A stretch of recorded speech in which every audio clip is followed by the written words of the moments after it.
Deku dies, stopping Shigaraki, and wakes up in the invincible world with Viltrumite power? What if Deku reincarnated as Omni-Man? If you're new, hit like and sub, then tell me in the comments, and you can suggest me ideas for next video. Currently I'm working on What If Deku Was Green Goblin and fight with Batman, and you can support me on Patreon, link in description. Izuku Midoriya dies doing what some people said he was born to do and what he, secretly, always feared he wouldn't. He buys everyone else another tomorrow. Shigaraki's decay rolls over steel like an ocean of termites. Streets buckle. Air tastes like pennies and dust. Izuku is 1,000 shredded ligaments held together by a promise he made at 14 to a man with a smile like sunrise. He moves anyway, every motion asking for interest he doesn't have. One last gambit, a suicidal vector calculation that uses the crumbling skyline as a lattice to carry a shock that will stall the monster without touching him. It works. It hurts. He goes deaf in one ear and blind in both for a moment that feels like a life. When his hearing returns, the first thing he notices is that the world is quiet. No, not quite. The noises have become distant, thin, as if they're happening in another room. He blinks, and there's nothing to blink. No eyelids. He is a thought adrift in warm dark water. Not yet, he thinks. It isn't a plea. It's a decision. I'm not done. Something answers. It's not one for all. It's not any quirk at all. It's like the universe noticing a sentence that ended too soon and erasing the period. He breathes. Air slams into lungs built like furnaces. The dark opens into light, and the light is blue, an impossible endless blue that's curving at the edges. Clouds rush at him from below. Wind hits his face like a slapped ocean. Izuku, whose last memory is of gravity and concrete and a farewell, realizes he is several kilometers above a world that is not his. He is falling. The passenger jet is not a fish. It does not belong to the sky on its own. When one loses a chunk of wing and a chunk of its pilot, it behaves like a very loud, very heavy confession that humans should have remained on buses. Izuku does not think. Thinking is a luxury he will reclaim later, with notes and frantic muttering and a wall of corkboards. His body moves in a straight line that curves because it wants to, and the air screams around him because it has no choice. The falling becomes flying almost by accident. He matches the plane's velocity by feel, palm slapping aluminum that dents under his hands like cheap clay. New muscles yowl with joy. Okay, he says, to the sky, to the screaming. His voice is deeper than he remembers, and the wind treats it with respect. Hi. You're going to be okay. The plane disagrees by dropping another 100 meters. Izuku chews the problem. He's done similar math in heroics class, once, for fun, and earned a look from Iida that said that kind of fun is illegal. He can't regrow a wing. He can't land a jet with his bare hands. He can try. He plants himself under the remaining wing, wraps both hands around a spar that would shear through a normal man, and pushes. His muscles don't feel like muscles. They feel like agreements. The jet strains. Izuku's vision pricks at the edges, but the craft's suicidal angle softens into a glide that even a terrified copilot can read. Whoever you are, the copilot's voice crackles through a broken window he hasn't noticed yet. You're insane and I love you. A pink light fans out overhead like a geometric aurora. Triangles stitch themselves into hexagons, into stronger frameworks. The broken wing gains a temporary cousin. A hot pink lattice that hums with intent. Airflow smooths. Screaming reduces by 1/3. Izuku glances sideways. She floats, not bothering with the pretense of gravity. She's framed by a corona of her own making, short red hair catching sunlight, eyes focused and annoyed in the way surgeons must be annoyed at bleeding, not at the patient, but at the insult of entropy itself. She's beautiful the way math is beautiful when it suddenly equals what you need. Nice catch, she says, voice cutting cleanly through turbulence, probably by cheating at physics. Think you can keep that up for 2 minutes? Izuku's mouth opens and says, I can keep up a lot longer if you keep talking to me. The woman blinks. A corner of her mouth curves. Flirting during a crisis. Either you're new or you're Rex with a voice modulator. He starts, and the name Izuku Midoriya falls away like a code he outgrew in a second. He can be that later. He can be everything later. Right now he is a fulcrum with opinions. Helping. But answer, she says. I'm Adam Eve. Count down from 10. When you hit 3, I'm replacing your hands with something that won't bruise. He counts. At 3, the spar under his palms becomes a honeycomb beam that accepts his strength like a friend. The plane, re-winged by audacity and light, limps to a runway escorted by 2 very confused fighters. They land to a riot of sirens, cameras, and people who have never seen a man carry a jet and are trying to decide if they love or fear him. Izuku sets the plane down like setting down a sleeping child too carefully, aware that he is too strong, and then he steps back because he remembers boundaries are a kind of love. Eve hovers to eye level. Close up, the power glow around her is soft, not hot. She smells faintly like ozone and coffee. You don't have a suit, she says. Izuku looks down. He has pants. He definitely used to have a shirt. The re-entry, or the punching of air, or possibly the argument he had with mortality, has removed the shirt from the equation. His chest is an anatomy textbook drawn by a fan. There are scars here and there that don't belong on this body but feel like home anyway. Oh no, Izuku says, poker-faced. How will I fight evil without a shirt? Eve snorts. Rex would love you. The rest of us will get you a hoodie before Cecil has a heart attack. Cecil? Stedman. GTA. Government people who think in flowcarts and funerals. Don't worry, I'll buffer you. Izuku wants to ask 1,000 questions. He files them in a mental grid labeled later and pins this moment to the top with a golden thumbtack. New friend, probably dangerous to my ability to pretend I'm okay, definitely not a threat to the plane. Thank you, he says. For the wing. For the mission control voice. For being here. You're welcome. She studies him like she's deciding where to put him in the story that is her day. You really are new, aren't you? He nods. I'm lost. But useful. That's 90% of the job. Her smile thins. Reporters are swarming. A man in a black suit with a matching haircut advances with a practiced grimace that probably has a badge behind it. We should. Though Izuku finishes. The man in the suit arrives anyway. Ms. Wilkins. And. Sir. He manages to make sir sound like question mark. Director Stedman would like a word. Eve rolls her eyes with the affection one reserves for a demanding boss who keeps the apocalypse off the calendar. And I would like a nap and a decent croissant, Don. We all suffer. Tell Cecil we'll brief after med checks. Don's earpiece murmurs something. He sighs. Fine. 40 minutes. He looks at Izuku. You did good. You scared the hell out of everyone, and you did good. Izuku bows lightly, because manners are free. I'll try to scare them less. Don't make promises you can't keep, Don says, and leaves a business card that is literally blank until Eve squints at it and it decides to have ink. They end up on the hood of a fire truck, watching firefighters be the kind of heroes you can measure in minutes and wet boots. Eve conjures Izuku a hoodie with a thought. It is pink. It says property of nobody in block letters. I love it, he says, meaning it. Good, she says. Wear it to the briefing. It'll give Cecil an aneurysm. They watch the last passenger disembark, a woman hugging a toddler who has a green lollipop and the satisfied look of someone who has survived their second stay. Izuku's chest does something complicated and quiet. Okay, Eve says. Origin story time. Are you an alien? Yes. Izuku says, then frowns. Maybe. I died. The word lands too easily. He didn't have to rehearse it. I made a choice. I woke up in the sky. I can do this. He rises an inch off the truck's hood without meaning to. Gravity waves at him like an old friend you bump into after changing careers. And I don't know why. Eve's expression shifts from flirt to triage to empathy. You sound like a comic that skipped 5 issues. She taps her lower lip, thinking. There are species who can do what you do. One in particular. If Cecil says the word Viltrumite, don't flinch. It makes grown soldiers flinch, and he likes it too much. Viltrumite, Izuku repeats. The syllables taste like metal. Is that what I am? Maybe. If so, congratulations on being an interstellar problem set. She lifts a hand and the hood of the truck reconfigures into a gentle incline. You don't feel like the other one I met once. More human. Less knife. The other. He stops.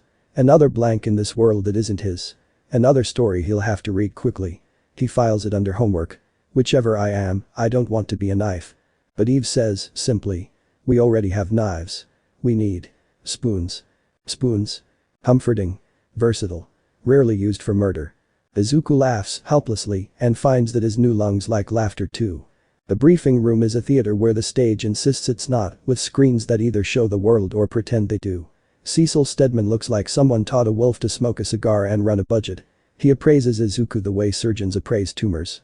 Clinically, with intent to remove any that become interesting. Nice save, Cecil says. Thank you, Izuku says, because he cannot imagine doing this job without manners. Ms. Wilkins was essential. Flattery will get you spared. Cecil steeples his fingers. Name? Izuku opens his mouth. In his head he says Izuku Midoriya. Out loud, for this world, he chooses the thing they will call him when they're afraid and when they're grateful. People yelled oh my a lot, he says. They'll pick something. I'll answer to Izuku. Cecil's mouth almost smiles. The internet has already named you. Omni-Man. Not my choice, but branding is a democracy now. He flicks a remote. Footage of Izuku under the wing plays. Flying brick, no suit. Lines up with 1, maybe 2 extraterrestrial physiologies. I'm not seeing a beard, so let's assume the worst. Assume away, Eve says dryly. He also stopped a crash at terminal velocity without crumpling the fuselage like a soda can. That's not standard. Cecil grunts. Heard. I've got tests. Blood. Stress. The usual. I'd like to know if you explode under certain frequencies before a villain finds the right noise. Izuku nods. Reasonable. He meets Cecil's gaze. I don't work for you. Neither does gravity. Cecil's smile returns, as thin as a blade. We collaborate, preferably without anyone dying. You keep saving planes. I keep the world from setting itself on fire, learning your limits. Izuku says. Eve looks between them, amused. He's learning fast. Cecil says. Ms. Wilkins, babysit our guest. Teen Team can host him for the week. Robot will run diagnostics that won't kill him. Brax will make jokes that almost will, Eve says. Brax can file HR complaints in hell, Cecil says, standing. Welcome to Earth, son. Try not to kick it too hard. The week is a crash course framed as a series of near disasters. Robot measures Izuku's lift with drones that are very good at being in the way. Duplicate watches with the deadpan tolerance of someone who has seen every rookie mistake twice at the same time. Rexplode immediately calls Izuku Jim Dad and Scythe eyes before Eve rearranges his communicator so it vibrates every time he says something she deems a misdemeanor. Izuku learns what his new body considers play. He can hear steel complain before it breaks. He can look at a skyscraper and know which floors keep the rest honest. He can stand in a gale and feel the bones of the wind. When he goes barely supersonic, the clouds applaud. At transonic, they recoil like cats. He times himself carrying a barge upriver and feels stupidly happy about the number. On day 3, the Muller twins attempt to steal something that looks like a disco ball designed by a god who hates fun. It hums with gravity the way a beehive hums with thread. Ervida Core Robot says over comms. Non-standard. Probably dangerous. Definitely theirs now if you don't. Izuku doesn't wait for the rest. He meets the Mullers in an industrial park that smells like hot rubber and overtime. They're in exosuits that could bench press a shame spiral. He lowers himself between them and the truck where the core now sits pouting in a crate. Hey. He calls. Do you have a permit for that orb? One Muller squints. Do we look like we care about? The other Muller swings. The punch lands like a car accident. Izuku slides back 1 meter, leaves a polite trench, and smiles. Okay. That's very good. 10 out of 10 for effort. Eve streaks an overhead, pink field already unfurling like a parachute that wants a raise. Heads up. She calls, and the crate dissolves into a cage, the core suspended like a guppy in aquarium glass. Don't touch the glowy bit unless you want to invent new verbs. Noted, Izuku says, catching a mech suit fist and turning it gently into a handshake with the ground. Mullers, you can surrender now and argue later about which of you is the clone. It's you, says Muller A. It is not, says Muller B. I remember hatching. You remember being programmed to think. Izuku gathers the argument into a tidy pile with zip ties and a call to the GTA pickup team, who complain cheerfully about overtime. Afterward, he and Eve end up on a rooftop that pretends it's a park. A rectangle of stubborn grass, a bench that resents weather, bees that have unionized. The city hustles below. The sunset tries too hard and succeeds anyway. That was clean, Eve says. Your touch control is ridiculous for someone 3 days old. I had a good teacher. In another life. He looks at his hands, at the new steadiness in them. I promised myself I'd be gentle with the world if it let me back in. Eve studies him. You keep talking like that and I'm going to. She stops herself, a grin curving. Ask a lot of invasive questions about your trauma. Over coffee. I would like coffee, Izuku says, feeling 16 and 30 at once. And your questions. Good. She bumps his shoulder with hers. 1 day at a time. 1 plane at a time. 1 terrifying alien visitor at a time. About that. He hesitates. The word Viltrumite has been rattling around his mouth like a tooth. If I am the thing you said. What do people expect from me? Eve's gaze meets his. It is very steady. Powerful people expect obedience. Scared people expect disaster. I expect you to show your work. I can do that, he says, relieved by the math of it. Show my work. A star moves wrong on the horizon. It isn't a star. It's something entering atmosphere too cleanly, too deliberately, like a bullet that bothered with a landing gear. Izuku's bones notice before his eyes do. Eve sees his face change and stands. What? We're about to meet a neighbor, Izuku says. His heart, which has been very brave, squares its shoulders. And I need to decide what kind of hello I am. The sky answers with a white line of intention. The white line in the sky becomes a needle and then becomes nothing at all. It snaps into a dozen glittering motes that decelerate against physics with smug little puffs. Because Eve says, shading her eyes. Robots orbital test beacons. He's benchmarking your intercept times. Izuku exhales a breath he didn't know he was holding. I was about to punch the atmosphere. Save it for people who deserve a nosebleed. She taps her calm. Robot, you're confetti scared like 2 pigeons and a very brave Viltrumite. Metrics. Acceptable, Robot says. You can hear the smile he doesn't have. Mr. Midoriya's response latency is anomalously stable under adrenaline. I would like to instrument him more aggressively. Eve rockets upward just enough to be eye level with the nearest camera drone. You can ask like a person, you know. I am attempting to prioritize consent, Robot says. It is not natural to me. Please do not tell Rex. Too late, Rex says on a hot mic. I heard the word aggressively and I'm already jealous. Izuku pinches the bridge of his nose, then remembers this face doesn't have his old pressure points. I'll submit to whatever tests keep people safe. But if anything explodes, I get naming rights. Beal, Robot says. Meet at Team HQ in 20. Team HQ is in a tower that pretends it's sensible because the lobby has plants. The training bay on the 43rd floor has the opposite of plants. Retractable cannons that fire foam at a rate that suggests a childhood trauma, a wind tunnel large enough to hum a hymn, and a floor grid that glows prettier the closer it gets to extremely unsafe. Robot descends from an overhead rail like a thoughtful spider. Duplicate is already stretching. The sight of one Kate touching her toes while 2 others perform a different routine should be deeply intimidating. Instead, Izuku just feels happy. He missed teams. He missed the choreography of trust. Rex lounges on a pile of gym mats with all the focus of a professional distraction. Omni-Man. Gym dad. Scythe eyes. You ready to be poked? Hello, Rex, Izuku says, careful like one is with a dignified golden retriever. He looks to Eve, who is weaving pink light into a lattice over the wind tunnel mouth. It's beautiful and, somehow, domestic. Okay. Robot projects a wireframe Izuku that pulses when he sneezes. Your durability suggests we can map strain at velocities that would paste a normal test subject. Task 1. Shocknet. Ms. Wilkins will construct a dampening perimeter. Mr. Midoriya, you will deliver sequential impulse strikes at calibrated amplitude. Goal. Contain sonic bloom within a 5-meter corridor. Eve winks at Izuku. Make loud noises. I'll make them polite. They begin. Izuku floats, shoulders loose. The world narrows to the corridor. Eve outlines a long, glowing hallway whose walls are equations. He accelerates from hover to hard punch in a single breath. The air, offended, slaps him back in a white ring of pressure. The ring hits Eve's lattices and blooms like a peony instead of like a grenade. Energy refracts. The training bay's guitars of glass don't even twinge. Izuku grins. Again. They find a rhythm. He pulses shock. She nets it. Robot sings a numbers song only he understands. Kate duplicates to run instruments, calling out data with the ease of a woman who has told fate to sit down and hush. Okay, but look at this, Rex says, voice migrating naturally toward chaos. Tell me you two didn't just invent the superhero version of a couples swing class. Eve, without looking, reroutes the nearest drone to boop Rex on the nose. Do paperwork, Rex. Rex eyes. Yes, mother. On the 20th pass, Izuku leans just a little too far into the bloom. The shocknet warps, flexes, threatens to kiss the ceiling. Eve's hand snaps out. Pink geometry hardens, gentle fingers become a fist. Izuku breaks midair with the kind of precision you only get by wanting not to hurt anything more than you want to be impressive. The ring subsides. The team's hair resettles on their heads like resenting cats. He hovers there, cheeks hot, chest buzzing. Sorry. I got greedy. But Eve says, which is not the word he expected. Now you know where greedy lives. Robot lowers a screen. That's the data I wanted. Your omniscience triggers just before the failure cascade. If we can teach you to listen to it sooner. We can shape shock instead of chazzing it, Eve finishes. They smile at each other, guilty and giddy as accomplices. Rex points at them with both hands. You're doing it again.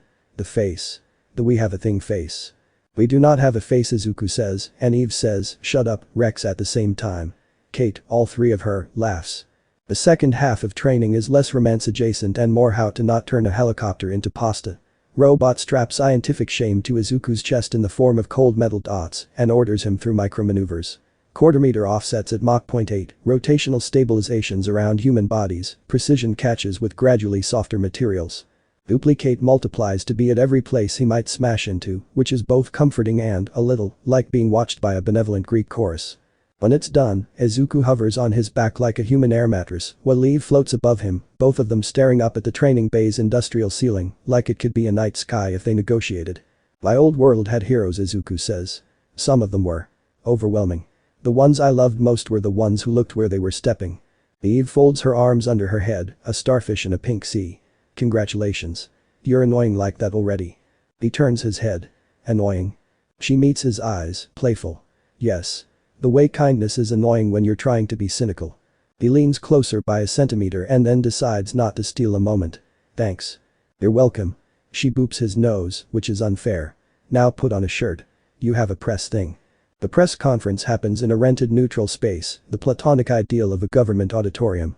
Seas of plastic chairs, flags that photograph well, a podium that has seen both confessions and lies and prefers neither. The world has had 48 hours to decide how it feels about a man who caught a plane with his hands. How do you feel?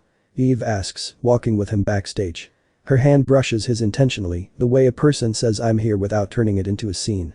Like I'm about to take a test I didn't study for, Izuku says. Except I did, my whole life. Cecil appears like a conjured cautionary tale. Don't threaten to topple governments, don't promise to save everyone, don't allude to conquest in any language, and if someone asks what you are, let me use the scary noun first. Understood, Izuku says, then, because he refuses to be unmade by a podium, he adds, you look tired. Drink water. Cecil stares at him. I hate that you're right, he says, and goes to glower at a microphone. They take the stage together, which is a subtle trick Cecil must have learned from a book called How to Borrow a Halo Without Catching Fire. Flashes pop. The room is a snowstorm of attention. Ladies, gentlemen, and anyone attending under duress, Cecil begins, dry enough to ignite, you saw the footage. An unidentified superhuman aided in the emergency landing of Flight 970. He has chosen to answer to the name Izuku. The internet, in its tireless cruelty, has also labeled him Omni-Man. He is not the one you're thinking of. The hush sweeps the room like someone sat on the PA system. Cecil's gaze goes winter sharp. We've tested his biology. It is consistent with Viltrumite heritage. A murmur becomes a growl, then a churn as the audience's mental Rolodex flips to entries labeled genocide and sky fascist. Izuku steps forward before the panic becomes policy. He could speak like a soldier. He could speak like a man with fists. He chooses to speak like a teacher on the first day of school. I know what you've heard, he says, and he doesn't raise his voice. He lowers it, so they lean in. You've heard that someone with my body came to this world and treated it like a training ground. I am not him. I woke up here 2 days ago and I carried a plane because people were on it. A reporter with an expression like a fire alarm stands. Are you a sleeper agent? Izuku blinks. I don't take naps. Laughter, jagged but real, tumbles around the room before fear can be offended. Another hand. Will you fight the other Viltrumites? Probably, he says, because he refuses to decorate truth with tinsel. But I'd rather show you the math than the blood. A third voice, small but amplified. Why should we trust you? He looks at Eve in the wings, at Robot behind a camera, at Cecil, whose poker face is a historical artifact. He looks back at the room. You shouldn't, he says. Not yet. The people on that plane didn't either. They trusted physics and luck and pilots who didn't quit. I'll show my work. You can grade me. Silence. Then, grudgingly, some part of the collective human beast relaxes its jaw. It lasts exactly 4 minutes.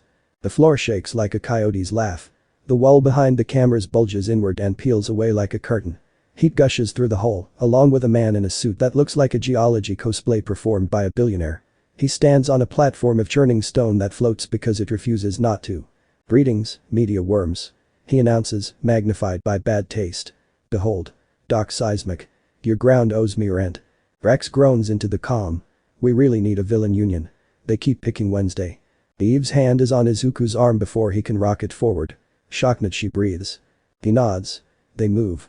Doc Seismic slams his gauntlets together. Harmonics purl through concrete, lazy at first and then hungry.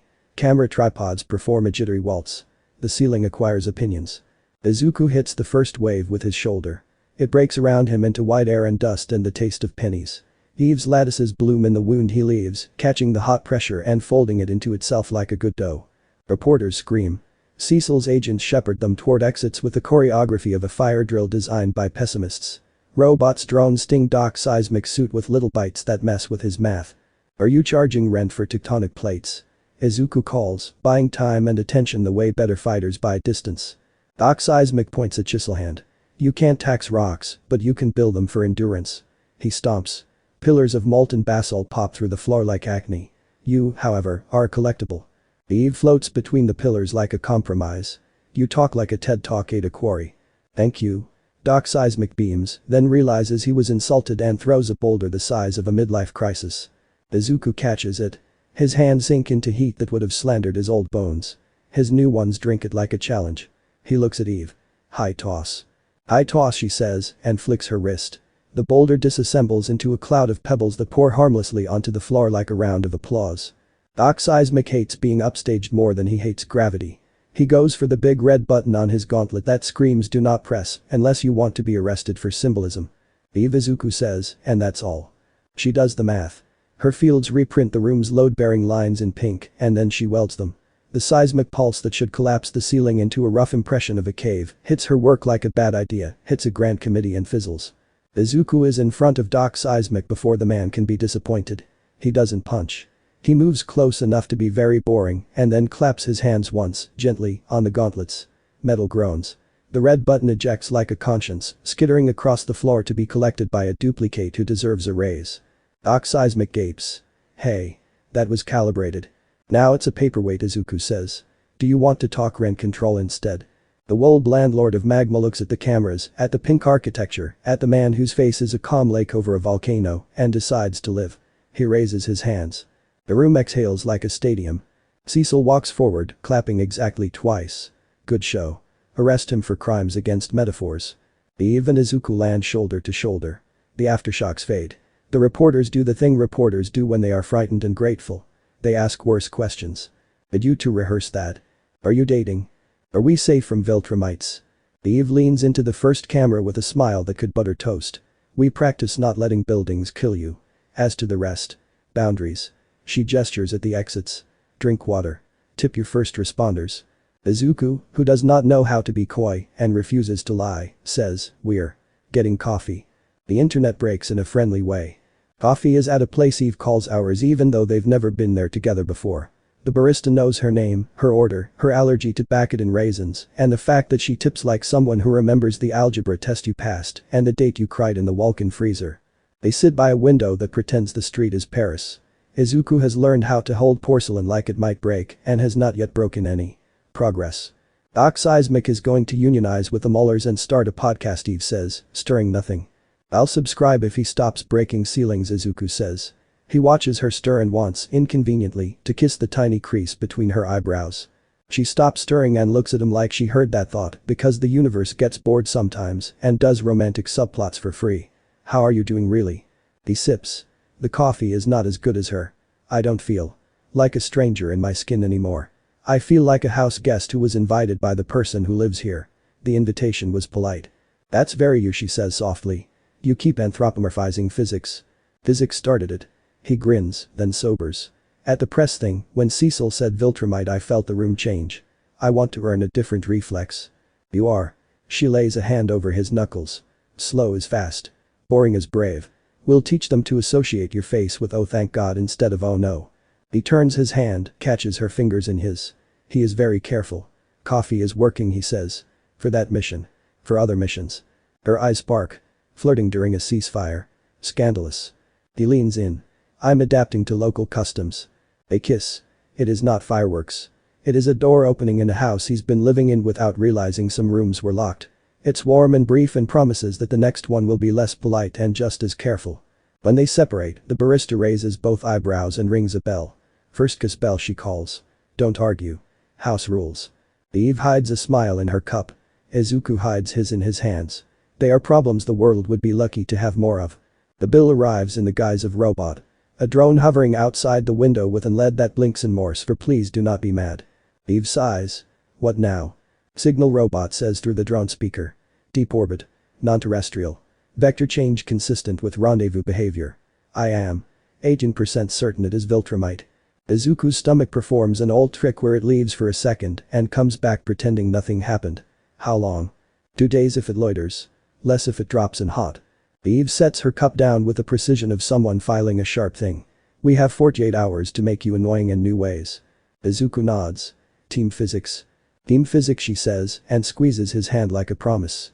They work. The next day is a mosaic of small, unglamorous miracles. They map safe speed corridors over the city, lines in the air only Izuku can feel and Eve can paint. They rehearse the difference between stop the punch and stop the kinetic narrative. They build a thing with a stupid name, the Omni-Man, because Rex named it when nobody stopped him, and though it is very dumb, it also catches thrown buses gently. They visit a bridge at rush hour and stress its cables with whispered harmonics until the math says not today. They hover in fog and learn how sound lies. They stand on a rooftop at dawn while Eve presses her power against Izuku's skin and teaches him how not to flinch when the world edits itself for good reasons.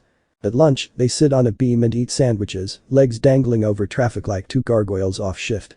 "You're getting stronger," Eve says, not as praise, but as an observation akin to theirs weather. Not just the gym numbers. The restraint muscle. Is it obvious? Only to people who look where they're stepping.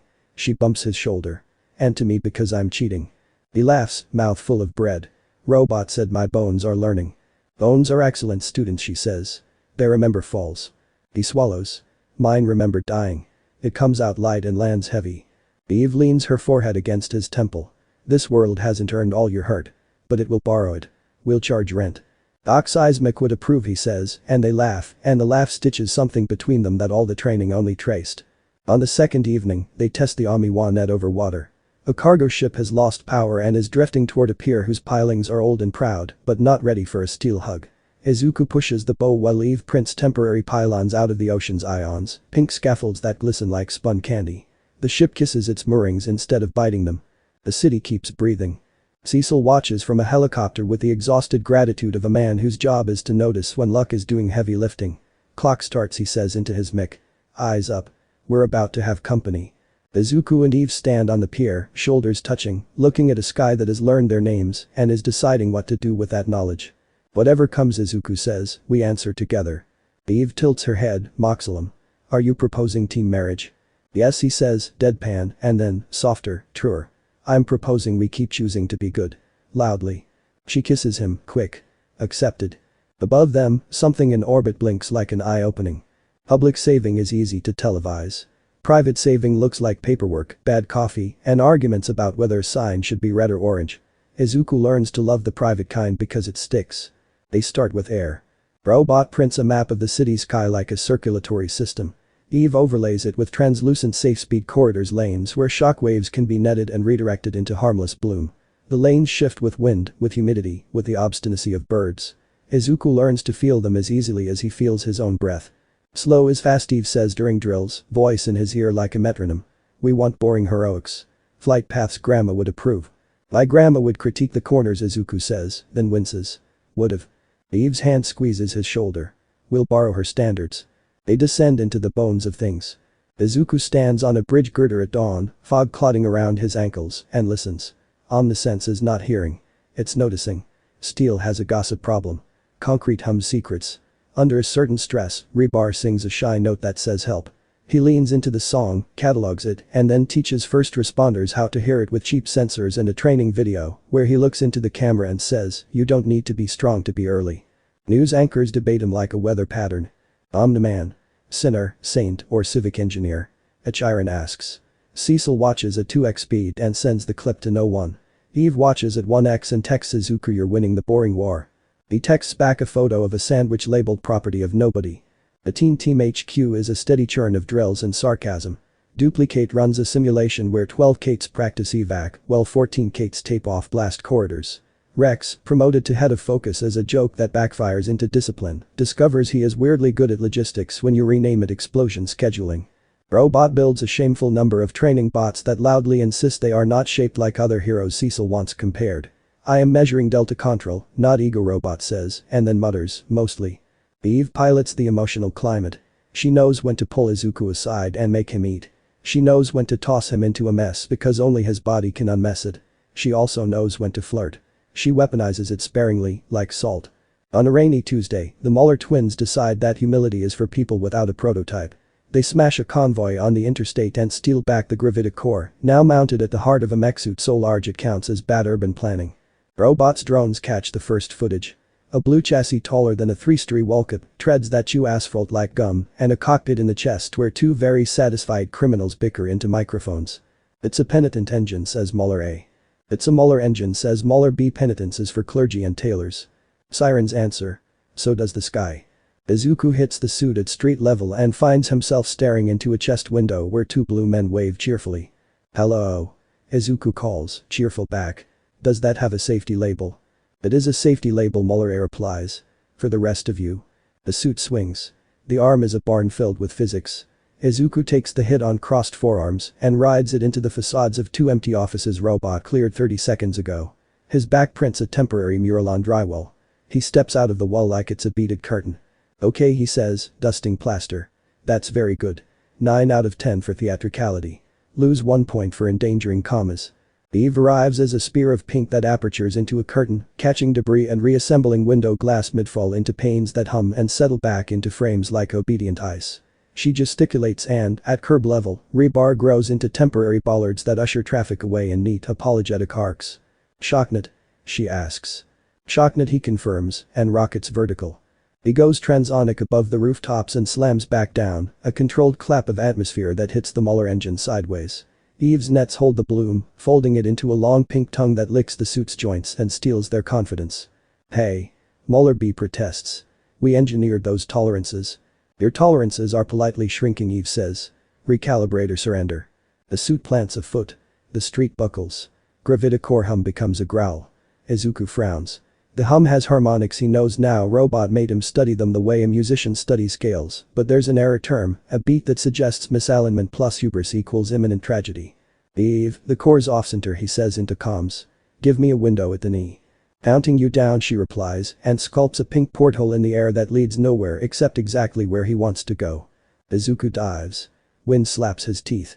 He hits the porthole, reality politely yields, and he emerges knee-high on the suit, fingers already digging under an armor plate. The plate is stubborn. He is more stubborn. Metal peels. The gravidicore stares at him like a small son having a tantrum. He can feel its tantrum in his teeth. He does not touch it. He does what Eve has practiced with him. He claps near it at a frequency Robot promised would desynchronize bad ideas. The core hiccups. The suit lurches. Muller B screams, you made it skip a beat. Like a Mixtaprak says over comms, delighted. Do it again. Izuku does it one more time, carefully, and then stops. Omnisense thrums along his skin like a hand on a piano lid. One more clap would tip the core into a failure cascade. He backs out, sealing the plate with Eve's help, as if apologizing to a machine for scaring it. Yield, he calls, loud enough for the cockpit mix. Your toy wants a nap. There's a beat where pride pretends to calculate risk. Then Muller A huffs. Fine. Scientific retreat. Log it as tactical. Also, you're both very irritating. Thank you, Eve and Izuku say together. Robot's tether drones latch the suit and softly pin it to the ground like a dangerous butterfly. Duplicate arrives in a dozen hard hats to cordon, triage, and clean. Civilians film, of course. Some of them shout Omni-Man. With less fear than yesterday. A kid on a father's shoulders pumps his fist and yells, "Go pink lady." Eve tips him a salute and a levitating sticker that lands on his forehead. Property of nobody. 3 incidents this week where you didn't break the thing you were stopping, Cecil says in the debrief, sounding like a tired man trying not to hand out gold stars. Odds are improving. Public sentiment is up. The Daily Register ran a headline that didn't have doom in it. We're still screening for visitors. Still loitering? Eve asks. Robot nods. Vector held, then shifted. A probe made of 3 materials I dislike. It is. Sniffing. Izuku keeps his face steady. Inside, the memory of a planet of knives stirs like an old wound. He refuses to give it a chair. We keep training. Cecil studies him. We do. And we adjust rules of engagement. If a Viltrumite hits the ground, we evacuate within a 4-block radius and let you play in a sandbox that can take a punch. I don't like writing those sentences. I like reading them less when I'm right. Understood, Izuku says. Eve's knee nudges his under the table. He looks at her and finds a home base he's allowed to carry. Training expands outward. They teach firefighters how to use the Omni-Man to catch falling boilers. They teach a nuclear plant to stop being dramatic by adding redundant pressure relief valves that Eve prints and the plant later fabricates, because no hero should be a single point of manners. They teach one another new tricks. Eve invents momentum scalpels, tight planes of rearranged air that shave a sliver off a moving object's speed without touching its face. Izuku delivers them by flicking his fingers at exactly the right angle, which he practices on handballs until the handballs file a complaint. Izuku discovers he can hold his breath in a specific way that reroutes effort and lets him lift heavier without tearing his new body's equivalent of stitches. He names the technique borrowed lung and refuses to explain it to Rex, who claims he invented breath in 2009. Rex, for his part, stops throwing explosives where Izuku's shocknets won't like them. He also starts bringing good snacks to training. Progress. The tourist video goes viral. Adam, Eve and Omni-Man walking along a beam 20 stories up, sharing a sandwich, legs swinging.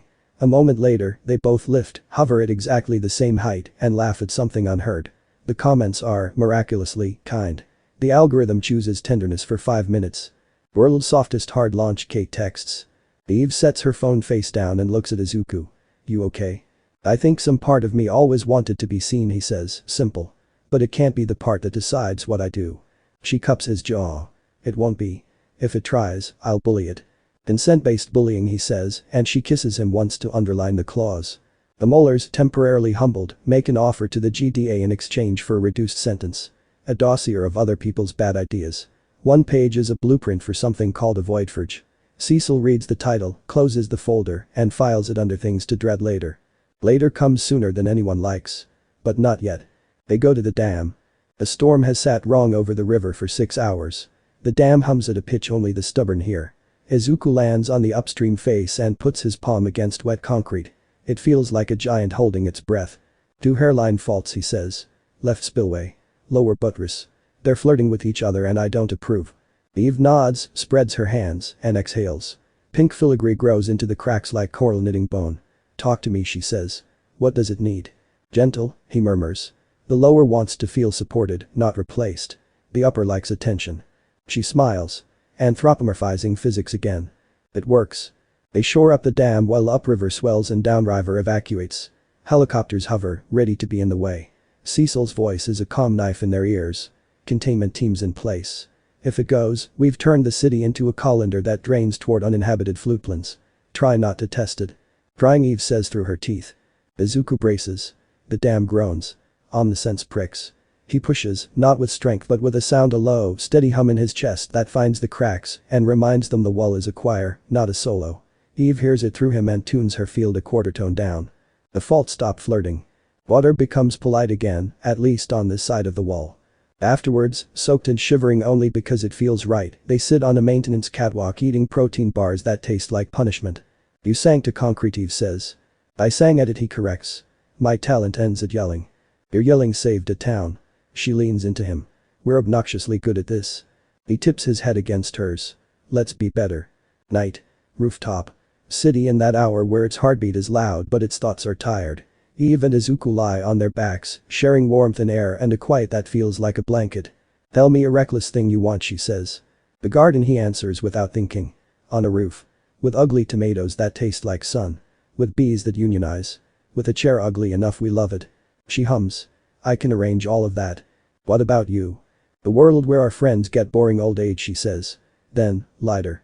Also, I want to print you a suit that doesn't self-destruct at Mach 2. I am pro-suit, he says solemnly. I'm also pro-air hoodie. She rolls over, straddling his hips when she knows cameras can't see. The glow around her paints him in rose. Flirting during a Susanoo thing, she murmurs, amused and warm. Dangerous. He smiles up at her, careful and greedy, both. Training continues. Consent. Yes. They kiss like adults who know how to stop and start. They stop. They breathe. They start again. The world keeps not ending, to Cecil's constant surprise and secret relief. In orbit, a ship you could mistake for a blade if you hadn't bled looks down. Inside, a man with a face carved by migraine and monarchy reads telemetry with the detachment of a surgeon and the hunger of a missionary. Palderus the Untorn taps a console.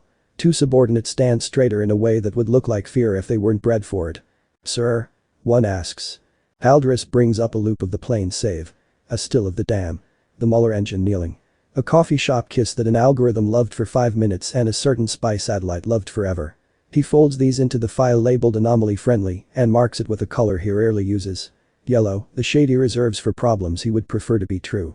The Viltrumite, he says, tone measured as gravity. Or something like it. No beard. No loyalty markers.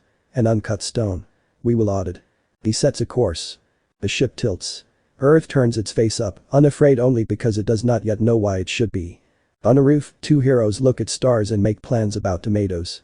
The ship comes in like good handwriting, clean strokes, no flourish. No ablation roar, no fireball tantrum, just a line that becomes a dot that becomes a fact. Sandbox 3. Now. Cecil's voice hits every ear that matters. Sandbox 3 is a stretch of high desert whose only citizens are lizards with opinions and an airfield that keeps insisting it's useful.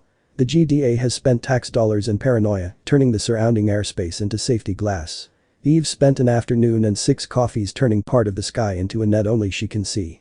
Izuku and Eve drop together onto cracked tarmac that smells like hot years. Wind pushes dust across their boots like nervous stagehands. Rex's wave is big enough to flag satellites. We got snacks, EMTs, robots, baby bees, and oh hey, the condemnation letter from God.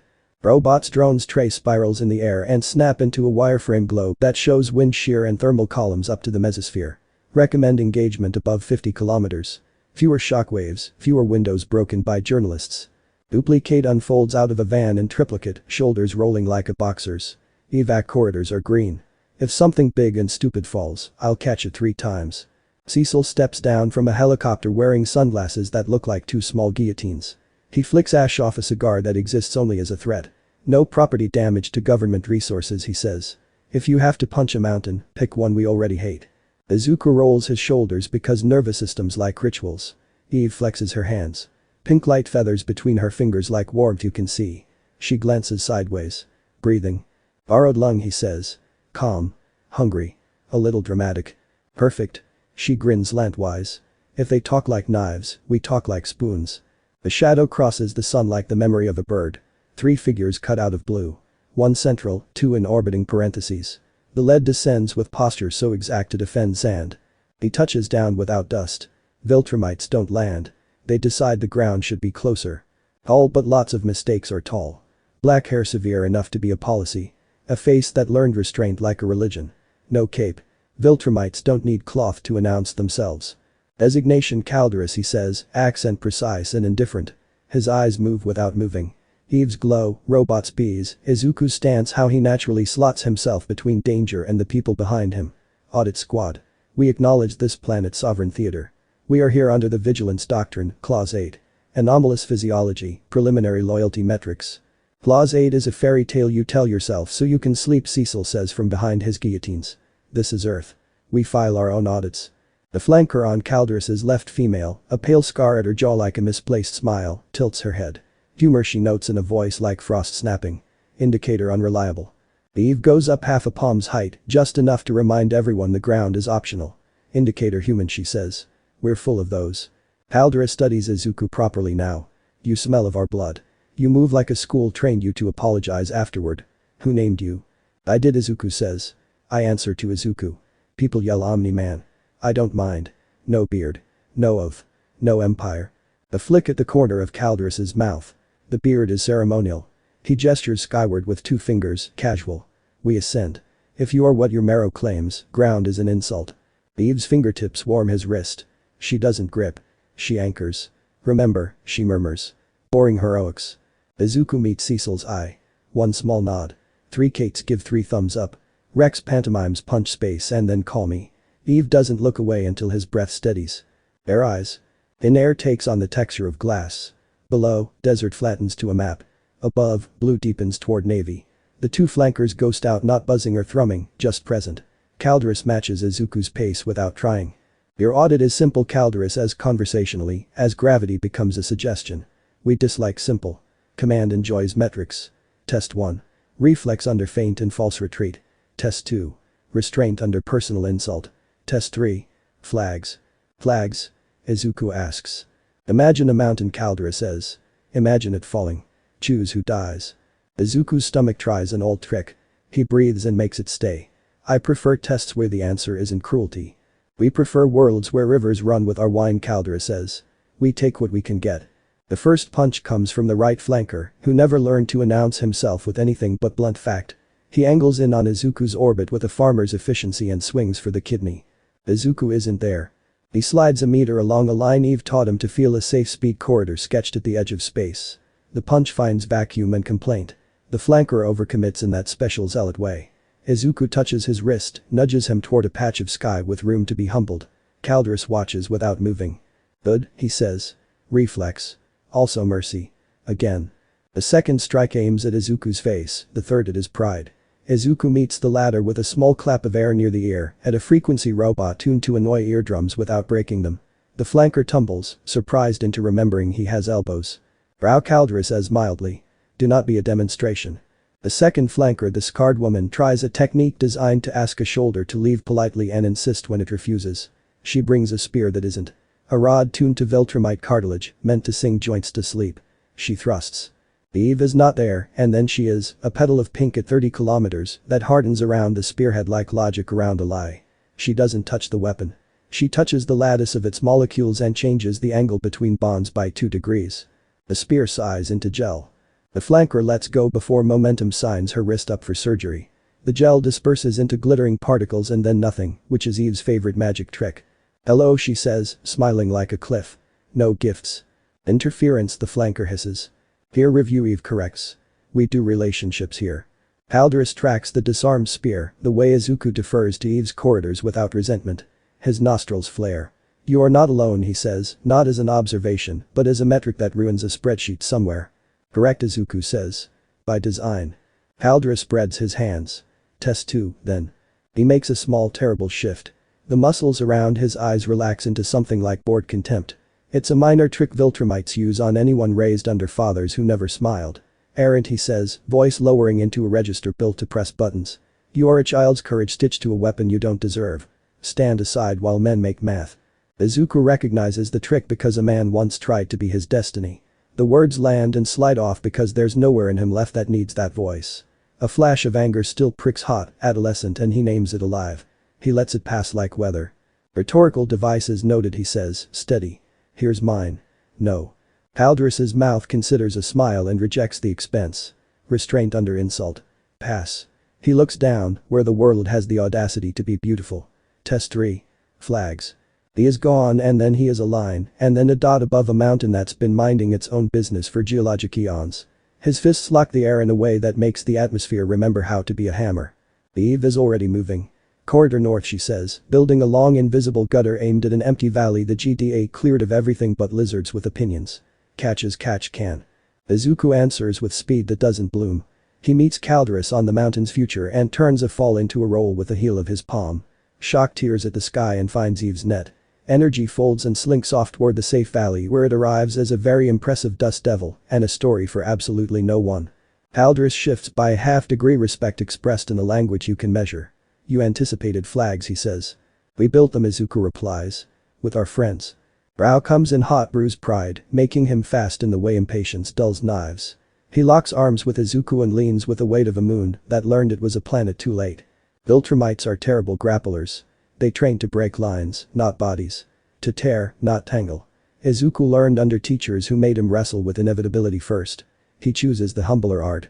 He drops a centimeter, nudges Rao's balance with a knuckle. Momentum scalpels thin planes of air. Eve taught him to feel shave speed without stealing satisfaction. The hold breaks into a tumble that ends with Rao blinking at the sky like it told a joke. Izuku could take his head. Instead he taps his sternum with 2 fingers. "Breathe," he says. "You're hypoxic and proud. Bad combination." Rao inhales, surprised into science. Confusion fans in his eyes. Something less knife-shaped follows behind it. Haldorus watches. He is an accountant of violence. His ledger does not have a column for assists given to enemies. He doesn't like missing columns. He acknowledges them. "You are not trained," he says. "You are interpreted. Improvised." He closes the distance in a civil blur. "Let us find the edge of you." He stops pretending polite. The next exchange is clean murder in its ambition, if not its outcome. Haldorus feints high, steals the sun from Izuku's eyes, drops with a double-handed strike, tuned to make ribs remember youth badly. Izuku meets it on crossed forearms and bleeds it into Eve's corridor. He grunts anyway because honesty helps humans calibrate. He answers with a palm to Haldorus's hip, "No damage," all message, and a touch to the shoulder that says "No knives today" in a grammar their bones understand. They dance on the edge of blue and black, trading velocity like apologies, forcing each other to look where they're stepping. Eve paints their ballroom in real time, shifting nets, shaving harmonics. A thin line of blood starts at her nose. She doesn't mention it. Izuku's worry glances at her. "I'm fine," she says. "Don't be sweet right now." "I can be sweet and effective," he says. Later, she says, breathless and delighted. The scarred flanker angles for a spine. Eve folds the air into a hinge. Izuku spins through it, appears on the flanker's six, and taps the small of her back, just enough encouragement to relocate her pride 10 meters to the left. Enough, Haldorus says, and he doesn't shout. He lowers his voice until Eve in the air listens. His hand rises. The flankers freeze, well trained. He looks at Eve. "You are not assessment. You are interference in a controlled test. I'm peer review." "You are dangerous," he says, not quite admiring. "Not in the way we train for. In the way that gets people to live too long to make good soldiers." "Thank you," Eve says, sweet as salt. Haldorus turns back to Izuku. "Final metric." He gestures at the flankers without looking. "I will kill one of them." You will stop me. Izuku's body does something prehistoric. Mercy and fury shake hands. Or he says, we can both stop. No, Caldera says, because he trained not to hear that word. He moves. The scarred flanker barrels past Eve, angling herself to be the target because somewhere under regulation, there's a human who believes in math and chooses herself. Calderas targets the other anyway, because doctrine teaches you to hurt whoever didn't volunteer. He telegraphs nothing. He commits. Izuku takes an angle that isn't there. Omni-Man sings. It's a high note that means now. He shaves speed with a momentum scalpel. Changes Calderas's wrist by a thumb's width. A killing stroke becomes a stupidity tears air, finds a corridor to nowhere, spends itself on sky. Izuku doesn't counter. He takes Calderas's other wrist and holds it. He doesn't squeeze. He just holds, pressure calibrated not to insult. Their eyes are very close now. This is the part where you choose who you are, Izuku says gently. Not who raised you. Calderas's pupils change tiny weather. He could rip free. He doesn't. He looks over Izuku's shoulder at Eve, who is pale and smiling, and has edited the sky to ensure the only thing that falls today is pride. He breathes. He stops. Silence in the stratosphere isn't silence. It's 1,000 small Ives agreeing to keep doing what they're doing. Down below, the desert doesn't care. Up here, 3 Viltrumites and a human renegotiate algebra. Calderas eases back a centimeter. Izuku releases like handing a sharp tool back to a craftsman. The flankers hover, muscle memory vibrating between fight and listen. Anomaly, Calderas says at last, voice more man than doctrine. You refuse flags. You correct insults. You build corridors for force and feeling. Command will not like you. I don't work for command, Izuku says. I work for the day after. Calderas considers not the words, but the stain they'll leave on reports. Sanction will arrive, he says. It always does. He looks at Eve. You will die first if you remain near the anomaly. Eve bares her teeth in a smile some species would call warning. We tried long distance. It didn't take. Something like amusement crosses Calderas's face and leaves before anyone can invoice it. Autocomplete, he says. Metric. Yellow. Yellow. Rex crackles over comms. Is that like caution, handsome? Probably 3 Kate say. Calderas signals. The flankers rise. For a heartbeat he hangs, looking down at a planet that insists on coffee, rescue plans, and ugly tomatoes. You are wrong, he murmurs to Izuku, to Earth, to a previous version of himself. But usefully. He is a line, then a dot, then gone. Air thickens into air again as they descend. Izuku moves under Eve automatically, hands at her elbow, support offered, not stolen. She swipes her sleeve under her nose, inspects the red like it owes her money. I'm fine, she says, which is true in the complicated way that includes tired and hungry and alive. You did good. You did math, he says. I like your math. Incent-based flattery, she says, kissing his cheek because robots' drones are very busy pretending to look at clouds. They touch down to a choreography that makes Cecil feel marginally less doomed. Status, Cecil says, because he cannot legally say I love you both, don't die. Audit done, Izuku reports. Metric yellow. Cecil removes the guillotines and rubs the bridge of his nose with a thumb that is signed orders he doesn't sleep after. Yellow means we'll be back with a bigger clipboard. Good work. Bad news. We'll do both. Brax attempts a chest bump, realizes physics, settles for a fist. You wrestled a Viltrumite and didn't die. Respect. Also teach me that borrowed lung thing so I can hold my breath when Kate microwaves broccoli. A3 Kate's protest, amused. Robot floats close like a librarian who found a book that disproves his thesis and is excited anyway. Data suggests your restraint response is anticipatory rather than reactive. You hear the failure cascade before it begins. I would like to name it. Eve hooks a thumb at Izuku. He already did. Omni-sense. Robot pauses a fraction too long. Acceptable, he says, which is robot for jealous he didn't name it first. Cecil clears his throat. Press will want blood. We'll spoon feed them salad. Pink nets, numbers, boring heroics. They'll hate it and eat it anyway. He looks up at the hot, indifferent sky. We have a window. Use it. Window for what? Rex asks, already drifting toward the snack table. To get better, Cecil says. And to find out why every idiot we've collared is suddenly talking about Void like it's a savings account. At the word, robot's LEDs dim a shade. I have a folder, he says. You will not enjoy it. They tidy a desert only they messed up. Eve coaxes sand back into dunes so lizards can have hallways. Izuku straightens a radar dish with 2 fingers and an apology. On the quiet ride back to the city, Eve's head finds his shoulder like a planet. He rests his cheek on her hair. The helicopter sounds like a dryer that forgot a coin. Flag, she says into his hoodie. I hate that test. Me too, he says. I like our version better. Build so you never have to pick. She nods against him. You passed something bigger today than their audit. So did you. Obviously, she says deadpan, affectionate. I held up the sky while you negotiated with a haircut. He snorts. That was a very scary haircut. Top 5, she agrees. The evening gold settles on the city. Rooftops become stages for laundry lines and people who love watching weather lie. Eve and Izuku land on their roof, the one with the ugly chair they stole from a curb because it had stories, and kick their boots off like a ritual. Eve sprawls sideways across the chair, calves resting on one arm, head on the other. Izuku sits on the tar and leans back so his shoulders are under her knees. She toys with his hair, delighted that it is both stronger and just as unruly. Adult talk, she says. Always. If sanction comes, she says, meaning Calderus, with friends and forms we make us a priority. That means sometimes you don't take the flashy fight. Sometimes you let me be bait. Sometimes we call Cecil for the boring thing that buys time. I agree, he says immediately. And you tell me when you're hitting your edge so I don't flatter you into a hospital. Her mouth tips. Consent-based bullying. Hot. Only the best for you. He turns enough to meet her eyes. Eve. Thank you. For being there, and for editing the sky, and for ringing the first kiss bell. Her grin tilts wolfish. House rules. Also, we're not done ringing things. He kisses her warm, careful, greedy on a timer, and stops himself. They breathe. He rests his forehead to hers. I can be sweet and effective, he repeats. You are. She taps his chest twice, mock solemn. Heroically annoying. He laughs into her palm. The world hums like a big tired animal that wants to keep going. They sit in that hum as long as they can. The hum breaks. A low, wrong vibration crawls up through the building's bones, the kind of tectonic whisper that says something clever underground just woke up. Eve's head lifts. Izuku's eyes unfocus the way his do when he's listening to Steel complain. Not Calderus, he says. Different signature. Below street level, 6 blocks east. Something. Chewing definition. Eve is already on her feet, pink light running up her arms like goosebumps. Robot. Confirming robot, says in their ears. Seismic reading is non-tectonic.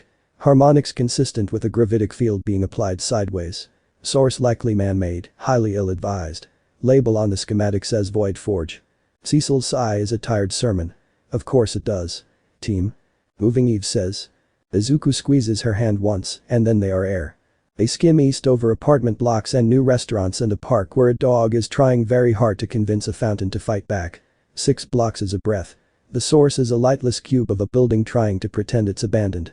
People pass outside wearing the specific face of pedestrians, unconsciously avoiding the place on every route. Eve gestures. The air in front of them unfolds into a diagram. Walls, load-bearing lines, a shaft down to a humming heart. 2 floors underground, she says. Reinforced. Smells like grant money. Hate? Izuku asks. Hates plural are already measuring street closures and shooing gawkers. Cordon up. Ambulances staged. I'll keep the curious at a ratio of 0. Rex drops in carrying too many thermite canisters and exactly the right number of bad ideas. Tell me where not to explode. Everywhere, Eve and Izuku say together. Rude, Rex says, but his grin is steady. Sub-level access, robot says, feeding them floor plans with the shy glee of a gossip. Elevators dead. Stairs welded. Ventilation tampered with.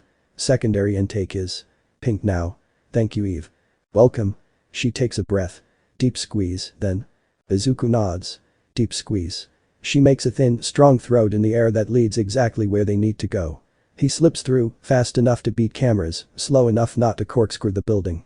They descend through a throat of stable light and step out into a room that looks like someone told a cathedral it was a lab.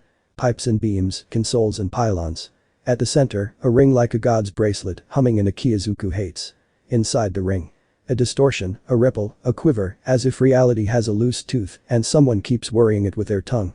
A man stands at a console in a suit that thinks it's a tuxedo. He is smiling the way people smile when they're about to steal a train. Welcome. He announces, magnified by terrible acoustics. To the future of energy. To the end of scarcity. To criminal charges, Eve says, strolling forward with the confidence of a building inspector who has seen worse. Power down. Atlas Rift robot murmurs in their ears. Independent financier. Too many shell companies. Recently purchased a stack of academic papers from the Muller's fence. Said papers include a Void Forge schematic with do not written in 17 languages. Atlas spreads his arms. His teeth are excellent. You fear what you don't understand. We understand a lot, Izuku says, eyes on the ring. His skin prickles. Omnisense is a chorus of nope. For example. That device is chewing at the boundaries between coherent definitions. You're trying to mine differences between realities like ore. Exactly. Atlas glows. Why be parochial? In one world, people shoot fire. In another, they bend metal with their minds. In a third he gestures vaguely. The economy works. Imagine if we harvested the differential. Absolutely not, Eve says. Put it down. Atlas eyes and hits a switch. The ring brightens. The air in its mouth goes wrong, edges soften, distances lie. Something on the other side notices them like a draft. Izuku moves without thinking. He braces both hands on two pylons and breathes. Not strength sound. A low, steady hum that finds the machine's worst assumptions and argues with them in a voice older than anger. Eve slides in beside him, palms out, rewriting bonds and angles, shoving the ring's appetite into a narrower throat. The first tendril slinks through dark, barbed, tasting like his old world's worst man, stripped of everything but appetite. Izuku knows that stink. The Null King peels his name out of a memory and reaches for more. No, he says aloud, and pushes. The tendril meets pink geometry and a stubborn hum and gets smaller. It thrashes. The floor shivers. Atlas grabs a handle and grins like a man who thinks he's surfing. Stop, Eve says through her teeth. You'll tear something we can't stitch. Or Atlas says, we tear it the right way and profit. Izuku could cross the room, crush the console, and then Atlas. He doesn't. He can't let the ring burp a bigger lie because a human body went through it. Eve, he says. Momentum scalpels. Fine. Fast. She understands. Thin planes of manipulated air slice at the distortions, shaving energy off without giving them more to chew. Izuku hums lower, slower, lending his chest to her instruments. The Null King is a hungry idea wearing claws. It is also bad at patience. It reaches again, broadening into a palm like a smear of night. Izuku meets it with a different note. The room vibrates sympathetically. The smear stutters. Eve twists her wrists and stitches pink along the edge, turning a reaching hand into a mitten. Rex's voice crackles. Need me? Hold, Eve says. If this thing tastes you, it'll want more fireworks. Flattered, terrified, Rex says. Proceeding to be useful elsewhere. Hate, seal the block, Cecil orders. If this goes sideways, I want 3 layers of no between us and the public. Already doing a 3 Kate's chorus. Atlas lunges for another switch. Eve doesn't look, she flips the breaker with a gesture and melts the handle. No, she repeats, like an older sister to all bad ideas. Atlas's smile stutters. You can't, this is, do you know how expensive this moment is? Cheaper than disaster, Izuku says, sweat slicking his temples. His hum booms. Robot contingency. On your mark, robot says. I can inject a counter-oscillation through the pylons. It will risk everything. Eve says, then amends. On my count. 3, 2 now. The lab becomes a tuning fork. The ring shudders. The smear spasms. The Null King's palm collapses into a tangle of claws and then into smoke and then into nothing. The hum slides down a register. The lights flicker. Something pops twice and then the room remembers how to be a room. Silence. Then the sound of Izuku breathing the way people breathe when they just decided to keep living. Eve's hands tremble once and stop. Atlas sags against the console, barking a laugh just this side of hysteria. Do you have any idea what you cost me? Eve flicks a finger. The console dies like a guilty phone. A lot of money and one apocalypse. Izuku says, eyeing the ring as it dims into metal. He had a second cascade prepped. Atlas's face tightens. You can't keep small minds from greatness. Izuku looks at him and thinks about Calderus, about knives that learn to be people. Greatness doesn't eat the neighborhood. Agents pour in now GDA uniforms, local PD faces hollow with adrenaline. Duplicate appears at Eve's side with a roll of evidence tape and a worry line. Containment in place. Press making animal noises. Cecil wants salad. Eve breathes out, shaky, and smiles. Give him kale. Atlas watches it all happen like a man who can't believe the world refuses to rearrange around his grin. You'll regret this, he says softly to Izuku, to Eve, to anyone listening. Sanction is coming from the stars. Deals from elsewhere are still on the table. Men like me always find a table. Izuku doesn't rise. There's nothing in Atlas worth grappling with today. Sit tight, he tells the agents, then rephrases because he hears himself. Take him. They do. Atlas keeps talking. No one writes it down. Outside, the street feels relieved the way lungs feel after a cough. Eve leans against a lamppost and closes her eyes. Izuku stands in front of her and lets her steal his shade. Okay? He asks. Okay, she says, meaning not okay, but better than the other thing. He kisses her brow, quick. Consent-based forehead smooch. Approved. She opens her eyes. They're bright and tired. You hummed a hungry idea to sleep. You stitched it a mitten. We're obnoxiously good at this. Let's be better, he says automatically. She bumps his hip with hers. Already on it. Cecil approaches like a weather report in a suit. He surveys the block, the taped-off door, the gates, the drone footage that will become salad. Nice work. Bad trend. Mullers sell a blueprint, Atlas builds a mouth, something on the other side tries to shake our vending machine. He tugs the guillotines off his nose. And our friend Calderus just filed his book report. Eve's eyebrows tick. Yellow. Yellow, Cecil confirms. Which means they'll be back with a bigger clipboard. Possibly with a stapler. How married are you two to this neighborhood? Eve threads her fingers with Izuku's. Geographically or emotionally? Yes, Cecil says. Pack a bag.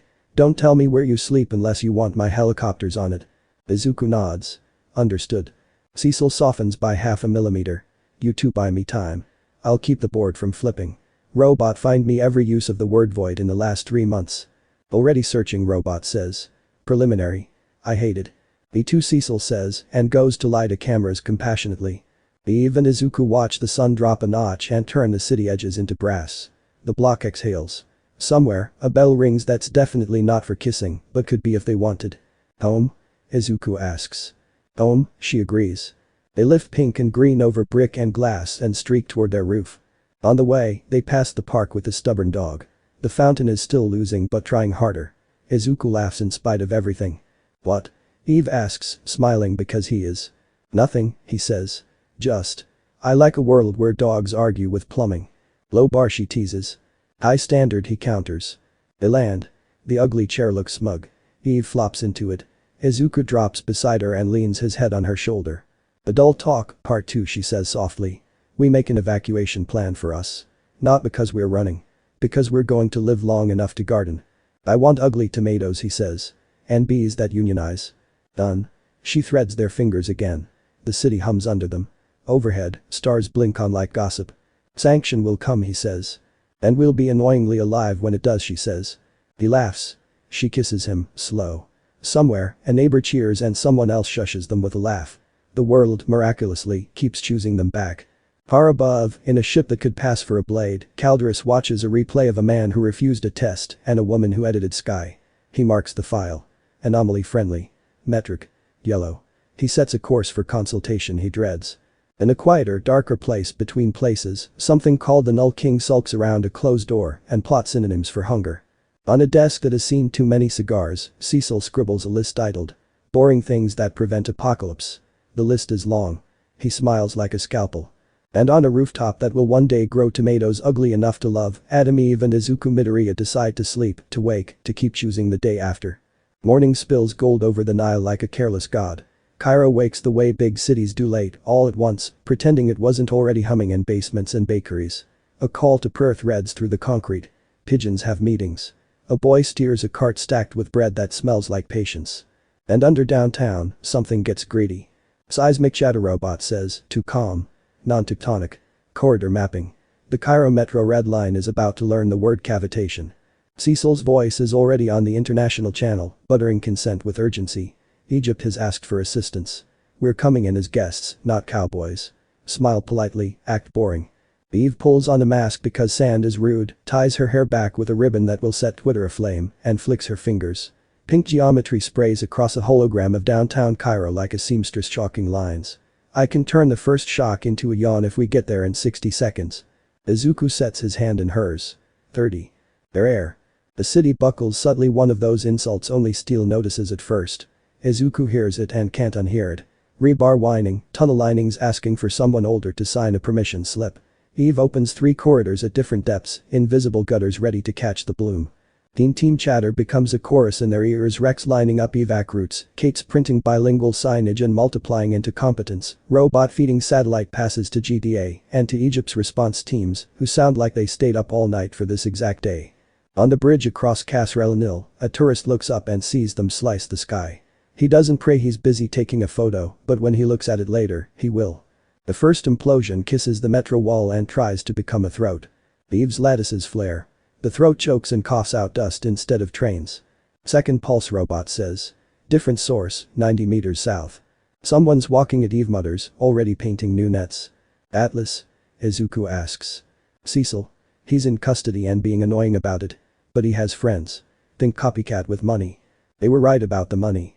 The Void Forge here is smaller, portable, petulant. It chews definition sideways, deciding on helpful things like Flora's opinion. Izuku crashes into the metro tunnel just as the track decides gravity is a rumor. He braces under a car the size of a confession and hums. The hum tells the metal you're real in a way math respects. The car stops trying to fly. Passengers clutch one another. A woman in a blue headscarf, 3 rows back, is crying without noise. She meets Izuku's eye through the window and laughs once, helplessly, because how else do you explain your day to yourself when a man with no cape holds a train still by being certain? Eve, he says, still humming. I need a spine. On it. Pink beams grow from the tunnel floor like coral, click together into an arch, and harden into a temporary vertebrae belt that turns a soft tube into a backbone. Dust wreathes her hair. She doesn't mind. She looks like a goddess of construction. Third pulse robot warns. Upline. Same signature. Someone's trying to chain a collapse. On my mark, Eve says. Izuku, toss. He breathes, shifts the train's weight carefully onto the pink spine, and lets go. The tunnel holds. He's already sprinting no, folding distance toward the new pulse. When he hits it, it hits back with a low sound like a choir being strangled. Izuku finds the Void Forge unit by the simple trick of walking toward the wrongness until it wants him to stop. 2 men in tech bro black are hauling a glossy gray case along maintenance catwalk.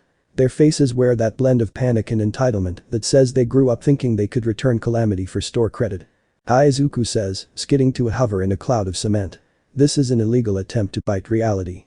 The first man pulls a gun meant for a different kind of fight. The second keeps yanking the case. Izuku sighs and does the heroic version of a stern teacher confiscating a slingshot. The gun is a paperweight. The case floats into his hand and hums like a mean bee. He can feel the field in it gnawing at edges. Wall, rail, breath. He hums lower. The case turns on. He turns to carry it out. And the tunnel blasts into daylight. He hits the open air above a chaotic intersection trailing rebar confetti and a very rude briefcase.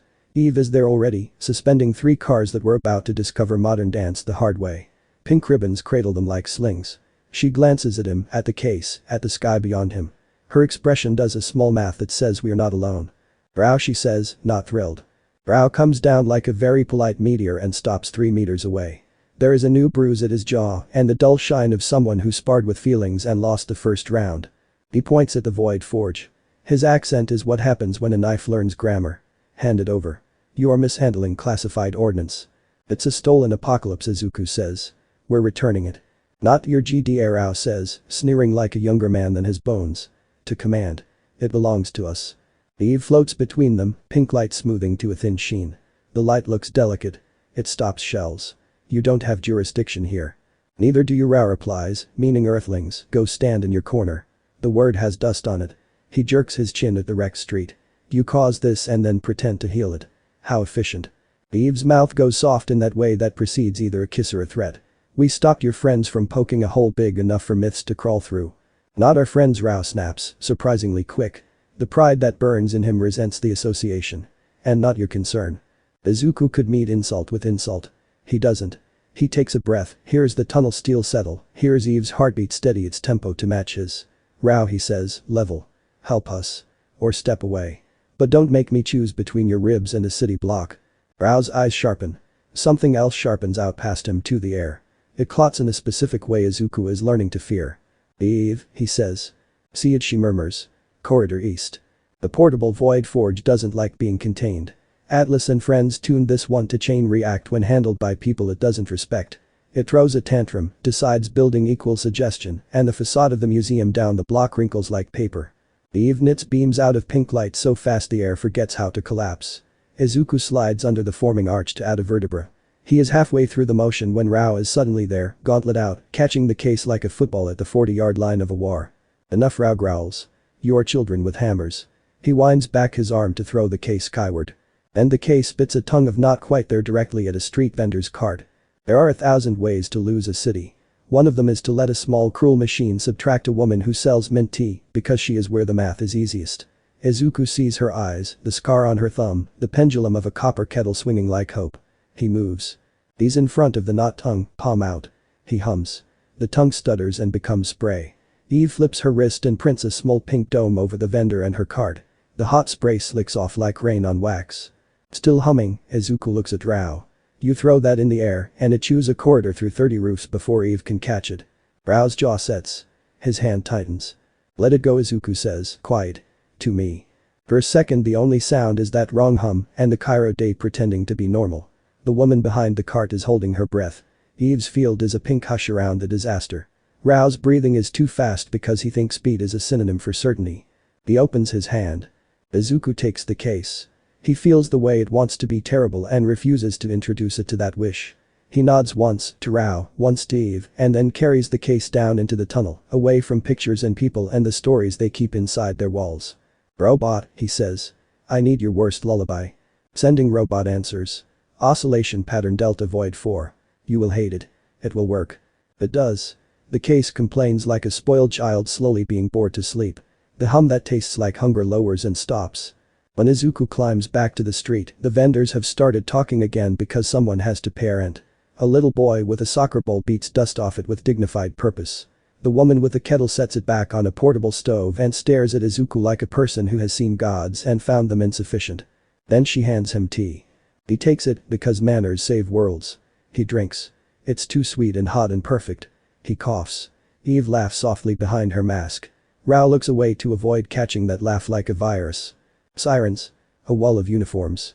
Egypt's civil defense teams arrive with a professionalism that makes Izuku want to applaud.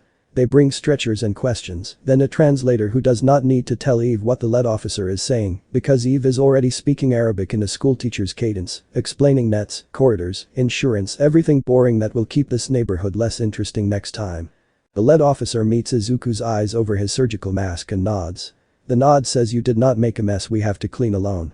Izuku nods back, grateful like a student who got the problem set right after 3 years of failing gracefully. The press arrives in waves. They do what press does. Point cameras, ask the questions the internet will reward. Are you coordinating with foreign militaries? Is Omni-Man a sleeper agent? Did he hand alien technology to another alien? That last one becomes the day's axis. Because the footage is merciless. Phone videos and rooftop cams and a tourist's perfect angle. A Viltrumite Rao catching the sleek gray case. Izuku telling him to let it go. Rao. Letting it go. No one keeps filming the woman with the kettle. They zoom to the parts that fit into outrage. By dusk, 3 hashtags decide this is the day they win. Cecil herds the narrative like a man with a broom and a hurricane. "We deactivated the device," he says in 3 languages. "We have it. We are sharing what we learned with Egyptian authorities. No one traded weapons on a street in Cairo. Please stop watching 6-second clips like they're novels." Eve and Izuku finished their debrief with Cairo's emergency command and walked to the museum wall together. Someone has drawn a heart on a board covering a crack. Inside the heart in careful block letters. "Property of nobody." Eve touches it with 2 fingers. "We're leaving it," she says. "It's better than the logo I had in mind." Izuku wants to kiss her and does, quick. It's not fireworks. It's a receipt. Rao stands 10 meters off, pretending to hate birds. He doesn't quite meet their eyes until Izuku does the work and goes to him. "Thank you," Izuku says. "For what?" Rao demands, prickly already. "Not choosing the easy wrong," Izuku says. "You were angry. You were afraid for your chain of command. You didn't hurl the thing into the sky." Rao scowls as if gratitude smells like weakness. "Calderus says your mouth is an infection." "I hope it's contagious," Izuku says. Something like a laugh tries to happen and fails. Rao stares across the river at the city doing everything cities do, committing to itself. "You are not like the knife," he says finally, quiet. "The one who came before." "I'm not," Izuku agrees. "But I'm like a different kind of wrong he could have been." Rao considers this as if it were a tactical map. "Sanction will come," he says, echoing Calderus without warmth. "Maybe not today. Maybe when you are asleep and making gardens." "We'll wake up," Izuku says. Rao opens his mouth, closes it again, and leaves the ground. He doesn't look back. Eve watches him go, jaw flexing. "Cecil. Good save. Bad optics. Press wants blood. We will ladle them salad. Israel, Jordan, the EU, every acronym just called. Everyone wants to know if our new guest is picking teams." "Izuku picked the city," Eve says. "That should be the headline." "It won't be," Cecil answers. "But it'll leak into the soil." They sit legally on the steps of the museum with paper cones of kashari because every proper debrief needs carbs. Eve makes a face at a particularly stubborn elbow macaroni, then eats it. Izuku is a clean plate menace. He drinks water like Cecil keeps telling him. Tourists pass, doing the thing where they pretend not to look and look anyway. A teen asks for a selfie with Eve in halting English. Eve takes the phone and frames the girl beautifully and says in Arabic, "You look like a person who builds good things." The girl grins and floats away on that sentence for a week.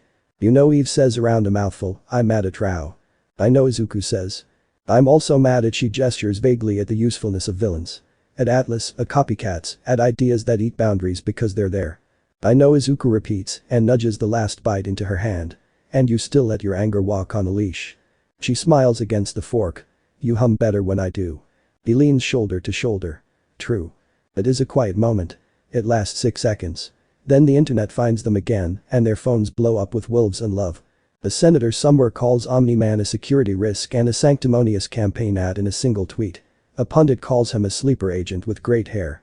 A thread of scientists argues about Eve's field math with more respect than a national legislature. A Cairo auntie posts a 3-minute video called "The Pink Lady Spoke Like My Teacher and I Cried," and by sundown, it will have 1 million views and 17 recipes in the comments. Cecil texts a single line. Need you both for the press hit. Salad time. The press hit is a tent with fans and microphones and the specific kind of plastic chairs that squeak during diplomacy. Egyptian officials share the dais with Cecil. Eve and Izuku are flanked by a doctor who keeps glaring at the fans like they owe him a diagnosis. Cecil opens. He always opens. Thank you to Cairo's emergency services, who did most of the work and will get none of the followers. A wave of polite laughter. We neutralized an illegal device. We did not trade it to anyone. We love boring. A hand shoots up. Did the Viltrumite try to seize the weapon? Eve leans into the mic, smiling like a math problem. A Viltrumite helped not make things worse by not doing something stupid. That's the bar. He cleared it. Another hand. Omni-Man, why didn't you neutralize him? Izuku could talk like a soldier or like a man with fists. He chooses like a neighbor with chores. Because he wasn't the problem in that moment, he says simply. Because a woman selling tea was about to be eaten by a bad idea. Because if you make the story about the punch, you miss the hands that are holding the world up. Somebody scoffs. Somebody else nods. The doctor stops glaring at the fans. A third question, less sharp. What happens when sanction comes? Eve glances at Izuku, then at the cameras. We make more boring corridors, she says. And we teach more people how to use them. And we call our friends. And we keep choosing the day after. That's the math. After, back at the hotel with a view of a river pretending it's liquid gold, they do what adults do when their day was a problem set. Showers, bandage checks, scrolling too long, confessing small fears out loud to make them smaller. Do you think I made it worse? Izuku asks finally. He's sitting on the low couch in a towel and the pink hoodie because the universe thinks he's funny. By naughty shapes the air with his hands. Putting Rao in the ground. Eve sits on the arm, fingers combing his hair, nails grazing scalp just enough to reset the day. You made it better, she says. For the woman with the kettle. For the kid with the soccer ball. For me, because I like your face without bruises. He turns his head so he can see her. She's close and beautiful in the way safety is beautiful after you almost didn't have it. Public opinion. We'll be loud, she says. We'll be steady. Cecil. We'll defend you in public and make you do forms in private. Robot will write a paper. Kates will keep people from getting trampled at your next accidental parade. Rex will steal a pastry from the breakfast buffet and swear it was training. He chuckles. The laugh cracks and becomes a soft breath against her wrist. I let a Viltrumite walk, he says. You taught a Viltrumite to pause, she says. Don't undersell the product. He lifts his hand. She laces their fingers. He tugs her closer. The kiss is unhurried. They stop, breathe, start again, exchange a look that agrees on later and on now. He pulls back, forehead resting to hers. Adult talk. Always. If sanction comes and they catch me between buildings, he says, the words steady because he made them in his head 100 times, you leave me. You pick the kettles and the kids. You pick the city block over the boyfriend. She doesn't flinch. She hates it. She nods. If they catch me, she says, you don't be a martyr. You be a problem. But you live to be an even bigger problem tomorrow. Deal, he says, relief and ache in equal measure. Also, she adds lightly, we tell Cecil to draft a boring memorandum that makes help legal with all the people who need it to be. International. Multilateral. The kind of document that makes villains fall asleep reading it. He smiles. GDA and the fine print. Eve grins, to the chapter title. The phone on the coffee table buzzes with all the impatience of a bureaucrat who thinks it's a fire alarm. Cecil, of course. A single line. Tomorrow. Back channel day. Bring your manners. Wear something that says sane. Eve taps back. We'll bring Izuku. That's close. Cecil replies with a period that somehow expresses 3 decades of exasperated fondness. They sleep. Not long enough, not well, better than they did last month. Izuku dreams about pushing a train so gently it becomes a lesson instead of a miracle. Eve dreams about pink beams that grow into bridges other people can build without her. 2 time zones away, in a room that thinks it's a throne, a financier with nice teeth and worse ideas learns that his lawyer can't fix extradition with an emoji. He breaks a glass and cuts his thumb and stares at the blood as if it's a market graph he can bully upward. Far above the Nile, Calderus hovers at an altitude that makes him a rumor. He watches the replay of a street case, pause, hand off and marks 2 numbers on a screen no one else sees. Civilian saves and insults refused. The numbers should not matter. They do. He sends a message to a station whose reply will arrive like winter. On a quiet rooftop somewhere far from Cairo, a little early garden grows in a plastic crate, 3 ugly tomato seedlings, 2 basil, a stubborn mint. A neighbor's cat sits in the crate, indifferent to the politics of agriculture, and makes everything resilient by refusing to care. Tomorrow is paperwork and politics, GDA and the fine print, soft knives in carpeted rooms. Tonight is water on a plant, a shoulder under a head, and a city that still stands because mercy was the fastest math available. Back-channel day begins with the least cinematic thing in the world. Fluorescent lighting. The conference room is the color of decisions made by committees. There's a pitcher of water sweating on a coaster, a bowl of almonds no one likes, and a row of flags that believe in themselves.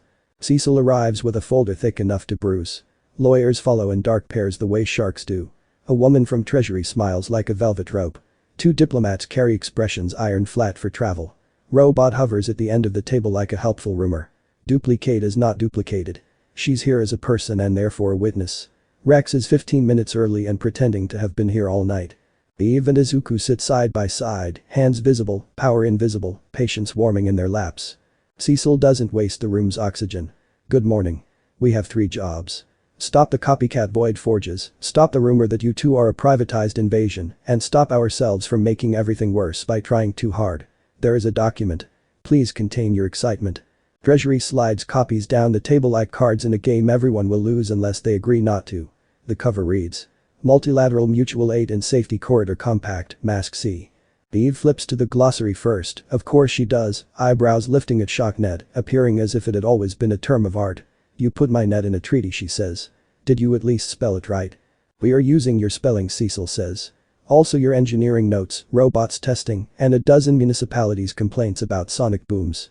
Mask C establishes boring things. Jurisdictional ladders, consent requirements, a corridor pre-clearance registry, indemnifications that make accountants purr.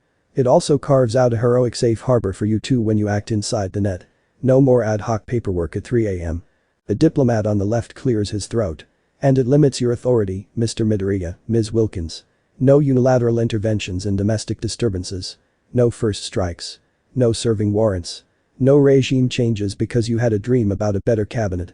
Eve puts the document down carefully, like a hot pan. We weren't going to do any of that. But I like that it's written down. Izuku nods. I want the part where we teach people to run this without us. Annex B, Cecil says, tapping the table. Open corridor standard, AUX. Open source. Licenses that make Atlas's lawyers cry. We'll train city engineers to build safe speed corridors, shocknet anchors, and momentum dampers. If you two need a nap, an over-caffeinated civil servant with a checklist can still keep an auditorium from eating itself. Robot projects a diagram over the table. Pink lattices, safe speed lanes, anchor points at intersections, small boxes labeled with boring acronyms that will quietly save thousands of lives. He rotates the city in miniature, and for a second the room is beautiful. The woman from Treasury raises a hand. Funding's a braid. Federal, municipal, private philanthropy through a clean room nonprofit I swear is not a slush fund. We call it the Property of Nobody Foundation. Eve laughs, startled and delighted. You did not. We did, Cecil says. You're welcome. Duplicate slides a page toward Izuku, forefinger tapping a section header. Behavioral codes and red lines. Read that, she murmurs. He does.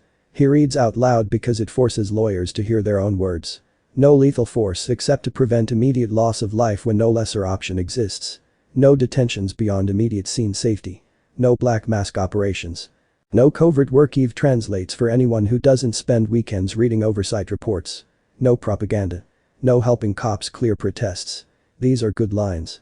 And enforceable, the diplomat adds. You violate, the safe harbor dissolves. You become very interesting to very expensive people. Eve turns to Cecil. We want an amendment. Of course you do. Right of withdrawal. If any signatory uses us to launder something ugly, we walk without penalty. Also, mandatory independent review after any incident with more than, say, 20 injuries. Outside academics. Public report. No disappearing facts into archives with better carpeting. Cecil stares long enough that Rex shifts in his chair and Robot simulates a throat clear out of solidarity with mammals. Then Cecil nods once. Done.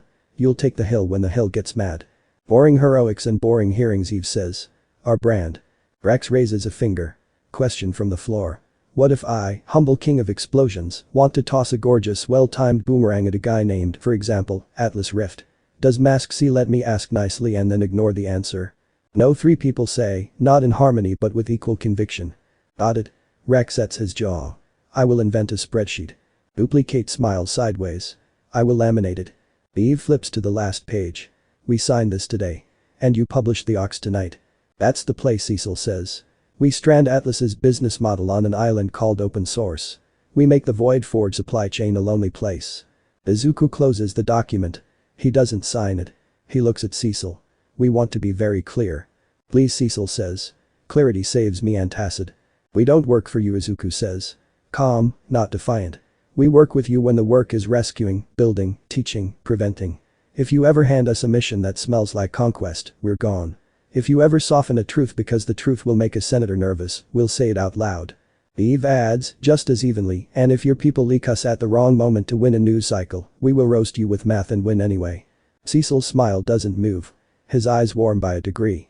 You two get more annoying every week. It's saving my life. They sign. Robot records the moment 3 times. High-res video, a sketch that looks like graphite on paper, and a log entry that reads. Ox ratified. Mask C signed. Witnessed. Wilkins, Midoriya, Stedman, et al. Notes. Hope engages bureaucracy. Outcome TPD. The press conference is exactly as glamorous as a beige tent can make it. Flags. Fans. Squeaky chairs. Microphones that amplify size more than answers. But it works, because boring works. A mayor from Cleveland who looks like she knows the price of salt talks calmly about anchoring a shock net. A civil engineer from Manila explains how they'll paint safe speed lanes into air, the way we paint bike lanes into streets. The firefighter from Nairobi holds up a laminated card and says, we can do this without a cape. Eve demonstrates the net with a ladder and a set of rubber balls, and the radiant satisfaction of a teacher with visual aids. Izuku carries a pylon like it's a baby. Cameras eat it. For once, the algorithm prefers competence. The reporter yells, Omni-Man, are you deputized now? No, Izuku says, cheerfully. I'm an annoying volunteer. Laughter, grudging and real. Another. What if a foreign government refuses your help? Then we don't help, Eve says. We're not here to be anyone's excuse for violating sovereignty. We're here to make it easier for people to help themselves. By evening, 1,000 city engineers have downloaded the Ox packet. A subreddit called Our Urban Corridors is born and immediately obnoxious in a useful way. An insurance lobbyist tweets something snide and then quietly revises underwriting language. Atlas Rift's court-appointed counsel files a motion dense enough to stop a train. The judge rolls his eyes in 3 languages. Back at HQ, Teen Team is louder than usual because they are proud and nobody knows what to do with pride here, besides tease it. Duplicate stands in front of a whiteboard drawing flow diagrams of street-level evacuations. One Kate writes, another speaks, a third hands out markers like tiny scepters. This is Kate Ficient, and yes, Robot, I heard you groan. I do not groan, Robot says, then pauses. I groan. Rex bursts in with a tray of pastries. I stole these officially. The property of Nobody Foundation paid. That means we own them collectively. Hand over your collective mouths. Eve plucks a croissant, opens it, and rearranges molecules so it becomes an actually good croissant. She flicks the new version at Rex. Proof of concept. Rex bites. I forgive all governments. Izuku drops onto a mat and lets himself sprawl for the first time all day. He looks at Robot. What do we have on Atlas's supply chain? Robot's lenses dim and brighten a sigh in lead. A figure calling himself the broker sent the Mullers the initial Void Forge papers. He uses cold storage email servers and courier dead drops. Money moves in old-fashioned cash bags and very new-fashioned crypto mixers, then appears as consulting fees for a constellation of think tanks with names like the Future of Horizons. Gross, Rex says, licking laminated sugar off his thumb. Does he have a face? Robot throws a grainy still to the wall. A slim silhouette with a hat that thinks it's a personality. Blurred. But the shoes are custom. I will find the cobbler. Cobblers talk. Eve points her croissant at the screen. Your sarcasm is getting good. I have excellent teachers, Robot says, and for a second, everyone in the room feels like they're in a better show than they deserve. Then the better show cracks. A notification crawls along the bottom edge of Robot's display. UN-sanctioned subcommittee emergency session. Beneath it, Extraterrestrial threat list draft revision. Under that. Omni-Man, Midoriya, Izuku. Pending designation. Rex stops chewing. Kate stops duplicating. Eve's mouth goes flat. Cecil calls before anyone can text him. I told you. Bigger clipboard. Keep your faces on. This is a hearing, not a verdict. The UN chamber is timeless and, therefore, tired. Delegates lean into little microphones. Translation headsets murmur like bees. The words pending designation hang in the air like damp laundry. Cecil sits behind Izuku and Eve, a row back, hands laced loosely on a folder he'll use like a weapon if he has to. A panel chair with impressive hair clears his throat and says, "We appreciate your prompt attendance. Mr. Midoriya, Ms. Wilkins. We are not here to demonize. We are here to codify."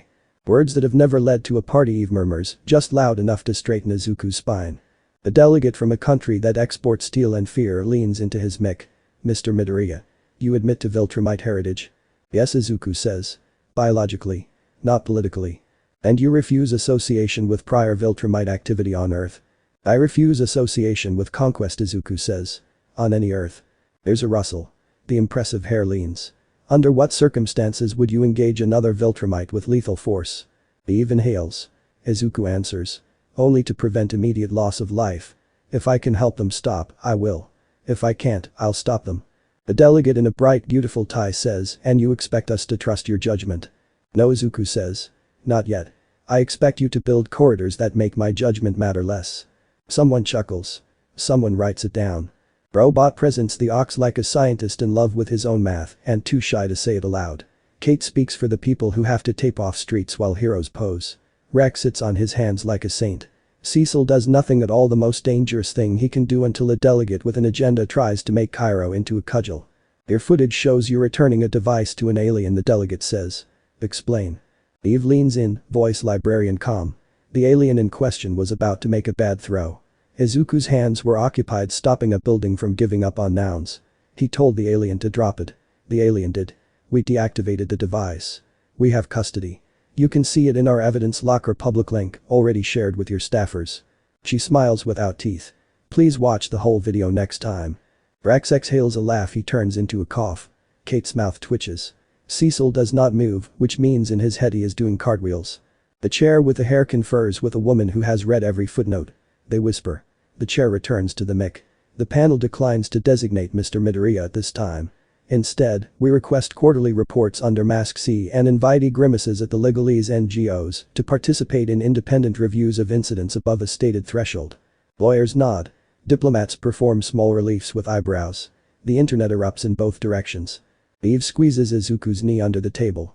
He doesn't look at her. He doesn't need to. He breathes, slow. Boring works. After hearings come hallways, the real venue. Cecil shepherds them through a maze of espressos and diplomatic small talk. "You did fine," he says. "We live to fill more forms." But Eve says. "I have a printer." A young aide with nerves like violin strings skids up.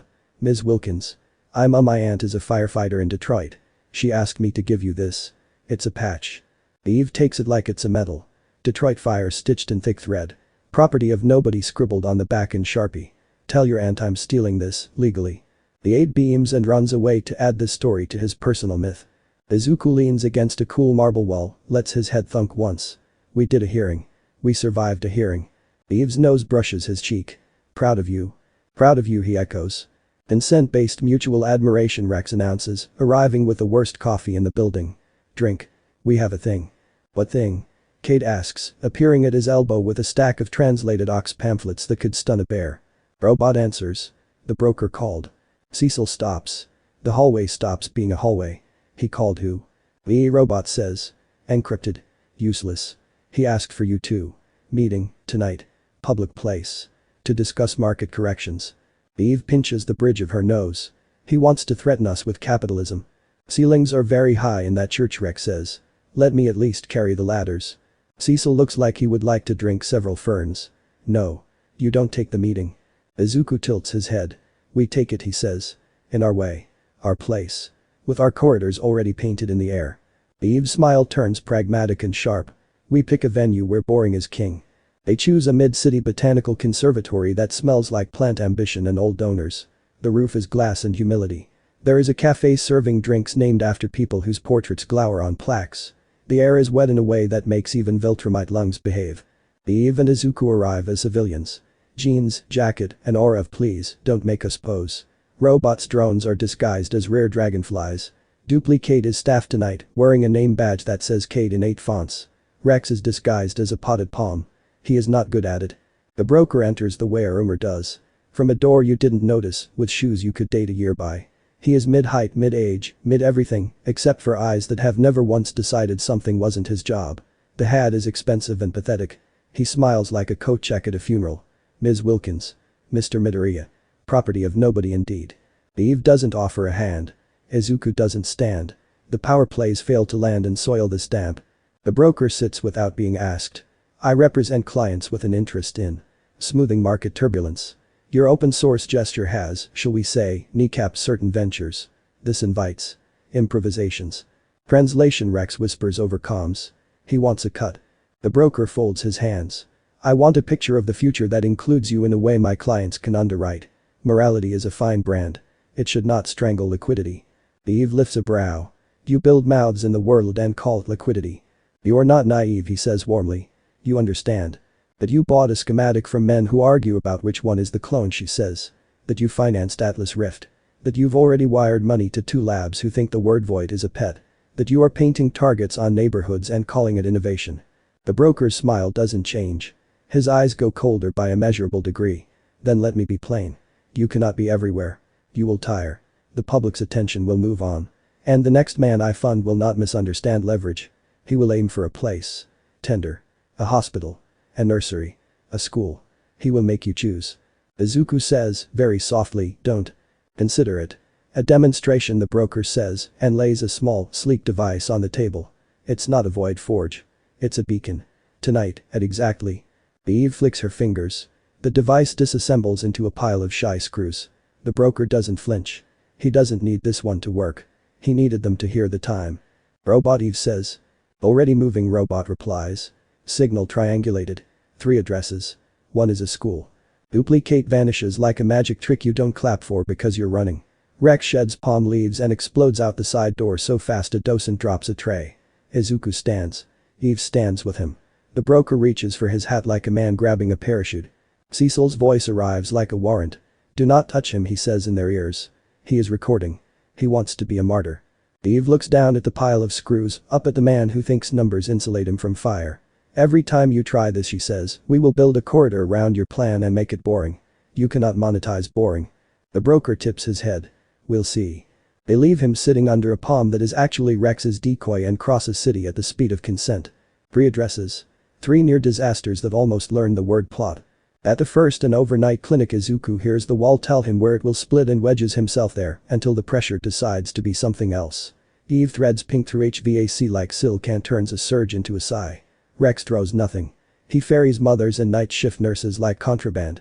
At the second at data center, the void beacon is smarter. It whispers to the server stacks about becoming fog. Kate becomes 6 Kates. They become a bucket brigade of gear and people. Robot routes power so elegantly that the lights never even flicker. Later, someone writes a blog post titled "The Night Heroism was an email." At the third, the school, there is nothing at all. No beacon. No hum. Just a building that smells like old books, floor cleaner, pencil shavings. And a small ancient janitor who looks at them, at their breath misting in the empty hallway, and says, whoever told you to come has a bad heart. But you have good feet. Please take your shoes off. You are scaring the floor. Eve obeys first. Izuku follows. They pad through the hall like penitents until they are sure the broker's third threat was a bluff. Or a message. Or a test of how much sleep they're willing to waste. They go back outside, shoes in hands. Eve leans against a brick and laughs once, the kind of laugh that refuses to give fear more rent. Izuku puts his head against the same wall, listens to the building breathe, and lets his anger file itself in a cabinet labeled later. That man is going to learn boredom the hard way, Eve says. I'm going to hum at his bank account, Izuku says. Rex texts a photo of the broker being politely escorted out of the conservatory by security and a very stern docent.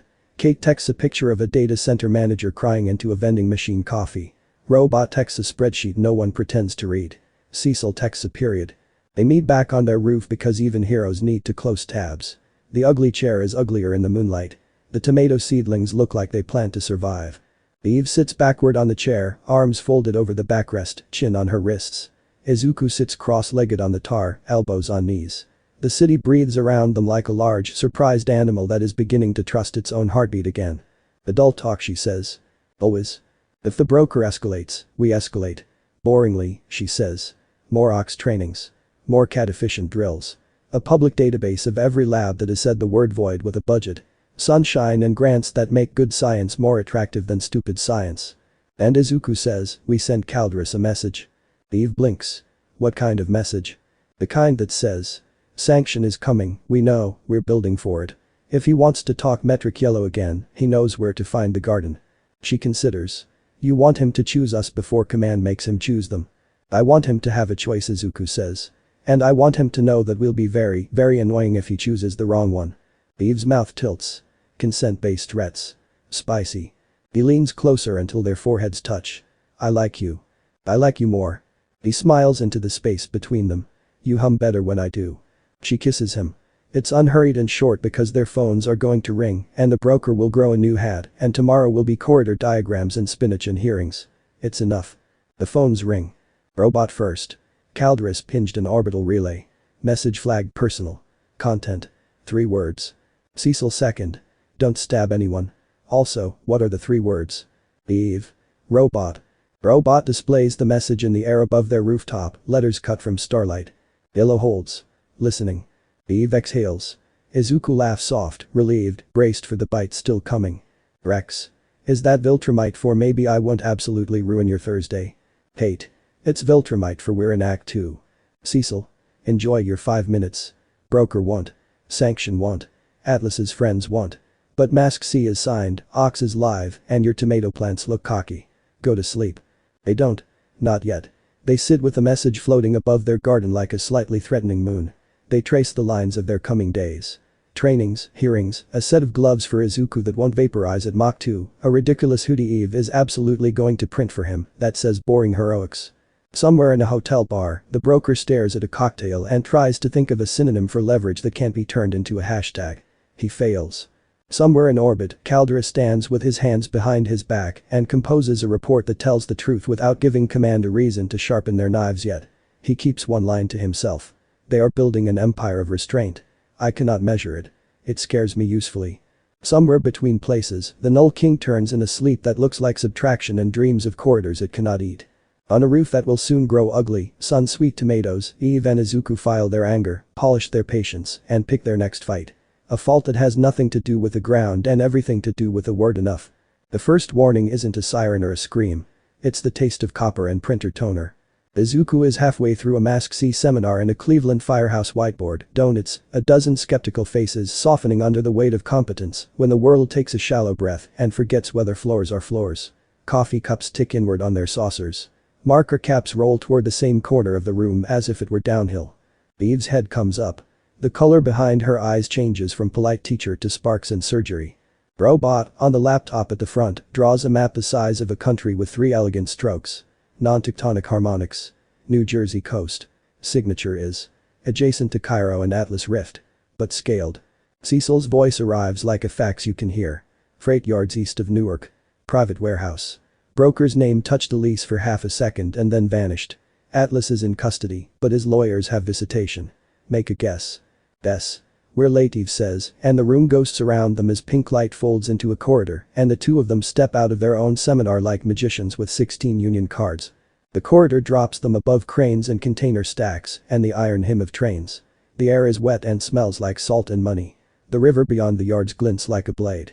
And in the middle of the geometry near track 17, where an ugly warehouse squats under a Future Horizons logistic sign so new the vinyl still has cast-off bubbles, something is chewing the definition of in. It looks like Heat Mirage got promoted. Lines bend. Colors think about voting. The mouth of reality, mid-yawn. Eve draws an invisible wall across the approach in 3 layers. The first layer is a polite suggestion. The second is math. The third is a dare. Rex? She asks, without turning. I'm here and I brought the bag labeled not for Rex. Rex says from the shadow of a crane, and for once he is not touching anything that will get a committee involved. Hates plural are already moving container crews back in an orderly panic. A foreman tries to argue with 3 identical women in hard hats and loses gloriously. Robot's drones spin into a halo over the warehouse. The field is rotational. That's new. We're not trying to open a door, someone's trying to twist the hinges. The forklift shudders and slides a foot toward the wrong place.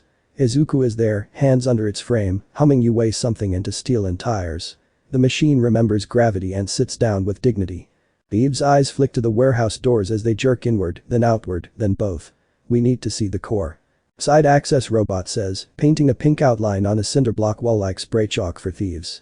Hallway, 2 labs, then a room, someone named in a grant application without reading past the first red flag. Threshold workbench. "Cute," Eve says, and turns the chalk into a corridor with a gesture. Izuku. He squeezes her hand, then slips through, fast enough to outrun cameras, slow enough not to grab the whole wall by accident. The corridor deposits him at a door, pretending it's a law. He puts his ear against it. Omnisense insists on being heard. The hungry hum from Cairo, bigger now, layered with something uglier, a scrape of nails on a chalkboard that has a face. He steps in. Atlas Rift stands in the center of the room like a host who refuses to admit the party has already instructed the furniture to catch fire. He's in prison orange, cut down to a vest and a court lanyard that says visitor because his lawyer is exactly that good, and he's wearing a smile that's been buffed with very old money and very new terror. The threshold workbench is a ring the size of a small stage. Everything inside its circumference is not entirely the floor. "You're not supposed to be here," Izuku says. Atlas's grin bites. And yet. Eve arrives on his shoulder in a wink of pink. The rest of the room decides to be lit correctly in deference. She takes everything in the ring, the racks of batteries, the big red button that says "do not" in 17 languages, and looks smudged around the edges, and does the math in her head so hard you can hear it. "Turn it off," she says. Atlas spreads his hands. "Why would I do that? Today's the day proof becomes investment. The broker has 6 more of these sites teed up if this one sings." "Proof of what?" Izuku asks, even though he knows, because the question buys seconds and seconds are oxygen here. "Proof that all realities are markets if you move enough commas," Atlas says. "That the differential can be harvested. That somewhere out there, gifted biology is cheap and ours is very, very expensive. Quirks, Mr. Midoriya. Imagine we could rent them." Izuku hears the way he says quirks like a man who learned a new word and swallowed it to see if it would make a god. He smells the old world, a tang of burned chalk and antiseptic and fear. He sees a green notebook at 14 with 12 pages of terrible ideas crossed out and one that survived. "No," he says. Eve throws a switch with a flick. The ring brightens, like a child who was praised for the wrong thing. The hungry note gets teeth. Atlas's smile loses half a tooth. "That's adorable, Ms. Wilkins, but you're late. We already have a purchase order on the other side." The ring hiccups and spits. Not smoke. Not light. Hands. Wrongly jointed, delicately clawed, like something in a folktale about what happens if you name the dark too clearly. They scrabble at the lip of the ring like a cat trying to get out of a bath, and the bath is reality. Izuku moves. Eve moves. Their movements braid. Shocknet set, momentum scalpel ready, hum dropping a register, pink geometry thickening into kindness with teeth. One hand finds purchase. It is more idea than flesh. A reach that learned how to make itself memorable. It grabs at air, at meaning. It hurts to watch. It hurts to not watch. Izuku slams his palms on the ring support pylons and hums a note that shakes dust from rafters. Eve wraps the grasping limb in a ribbon of revised physics that tells it friction is a promise and you cannot bargain here. The hand spasms. Atlas barks a laugh because he can't help narrating. "Do you hear that? That is transfer. That is the invoice going through." "Robot." Eve barks. Counter oscillation. "Injecting," robot says. He hates this. Warning. Power draw will brown out a block. "Sorry, Cleveland." "Cleveland will live," Izuku says. The ring jitters. The note grinds down a half step. The hand tears, but not like a hand. Like a contract. It falls into knot again, and the hole it leaves throws a tantrum that breaks a rack of very expensive batteries into reasonable pieces. Rex's voice barrels into their ears. We have movement outside. Broker goons with toys. Also a drone the size of a pizza that wants to marry my face. I will say vows later. Right now I am sprinting." "Keep them away from power," Eve says, already printing pink blockades over the cables like shields in ballet. "Robot, cut the manual transfer." "Atlas, step away from." Atlas hits the red button. Eve doesn't scream. She doesn't have time. She steals the circuits out of the button mid-press, rearranging its guts into something that expresses regret, and the ring still takes it because somewhere in the last hour, Atlas wrote a new input called desperation, and the system accepted it. Eve gives Izuku a look that is part apology, part hold me to this later.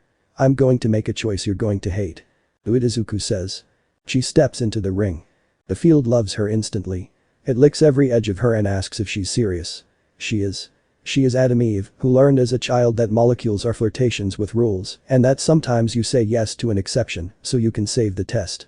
Pink light blooms in the circle. She doesn't fight the mouth. She paces it. Her field sets a counter spin. Her hands open and close and open. The ring's appetite pumps with them like a heart learning a kinder rhythm. Talk to me, Izuku says to the part of him that wants to rip the room off its foundations. Eve, talk to me. My level of okay is contextual, she says through her teeth. Her nose lets one line of red out. The rotation is choked at 30%. It wants to precess. If it precesses, it chews sideways. It will eat the definition of under, and we all learn how to fall up. Absolutely not, Izuku says, and claps air down into the ring with a force that would break a building, if not for the net Eve has printed inside the mouth. His hum drops deeper, cellos and train tracks. Atlas is still smiling because he's trapped in the only narrative he knows. If I can't win with money, I can win with luck. Do you feel it? He says. Generosity. The other side is full of power. It wants to be ours. Izuku looks at him and sees a boy who never learned the difference between wanting and being allowed. It doesn't want to be yours, he says, and then, to Eve. On 3. 3, she says, and on 1, they move. He lifts the ring with his hands. She takes the field with her will. Together, they tilt the whole argument. The precession hiccups. The mouth gulps. The scrabbling, those almost hands slide and lose grip and go back to some lucky place that doesn't have to learn the word broker. Izuku turns, ring on his shoulders like an obscene humming yoke of ambition, and hucks it into the corridor Eve has drawn to a barge moored out on the river, the sandbox barge the GTA keeps for days like this, a floating slab of reinforced forgiveness. Robot triggers charges. The ring dies like a rumor thrown into the water. The room exhales like a choir after a hard measure. Eve sags to one knee, panting, color high. Izuku is there in the instant between her choosing to fall and gravity getting smug. He doesn't grab. He places a hand at her shoulder and another at her hip, the way you touch someone you couldn't replace, even if you asked fate nicely. You good? He asks, while his bones perform a 100-point systems check. The fine good, she says, and laughs, then winces, then laughs again. I kept it to 30. I could have done 25 if Atlas hadn't pressed the idiot switch. Atlas steps backward toward the emergency door with the bored grace of a man whose lawyer can make anything into background. He reaches for a secondary controller in his vest pocket. Brax is the controller now. He plucks it from Atlas's fingers and sets it gently on the floor, then sets his boot on it in a very respectful way. No. Atlas looks at Rax like he's a waiter who misunderstood a crust preference. Do you have any idea who pays less than I do? Rex asks.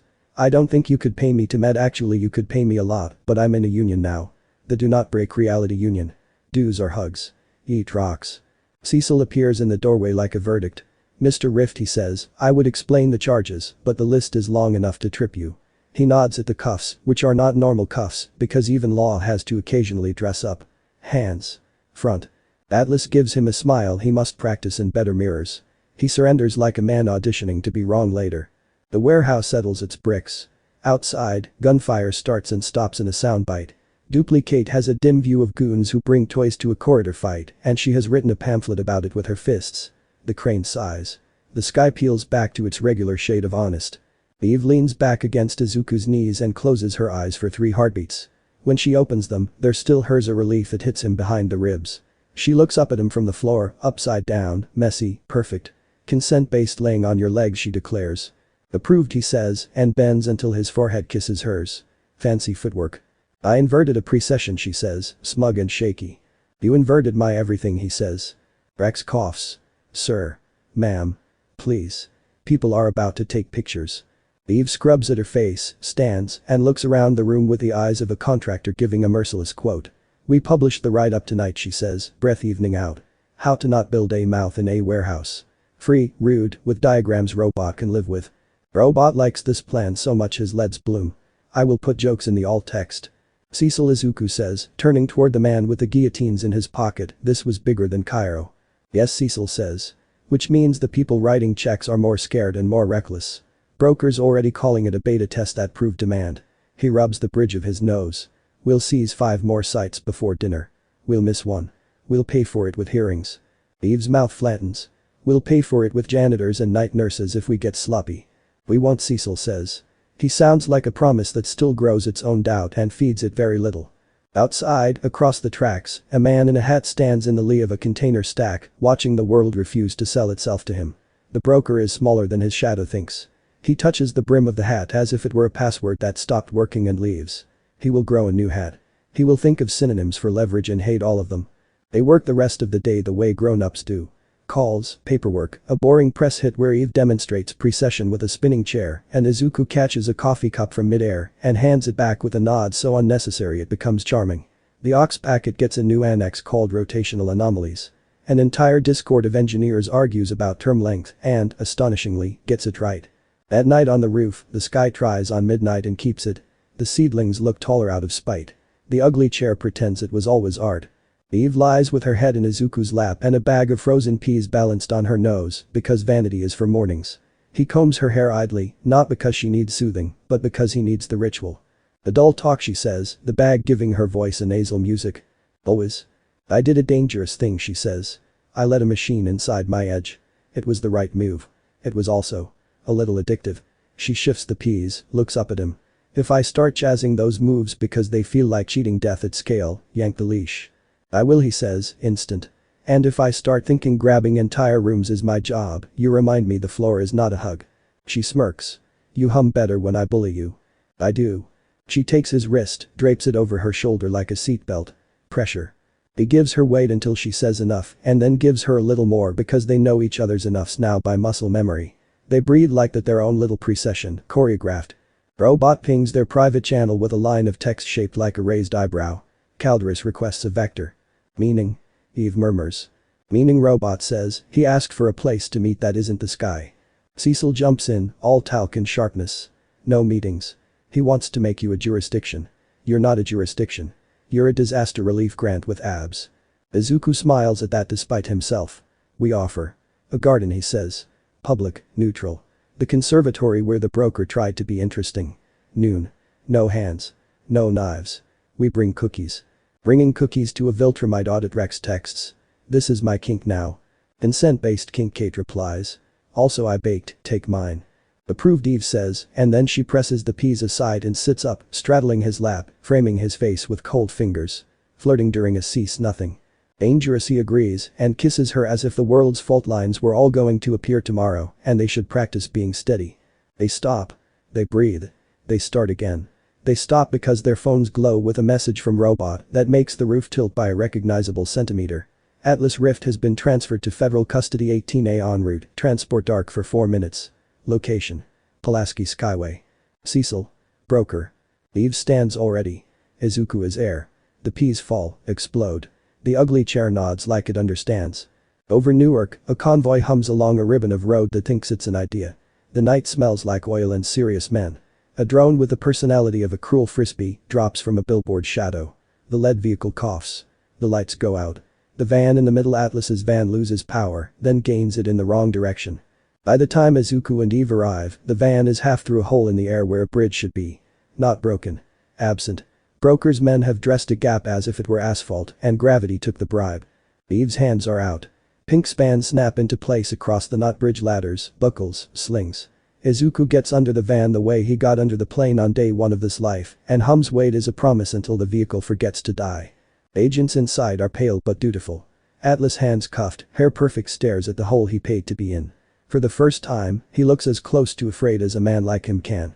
The drone tries to scissor the pink slings.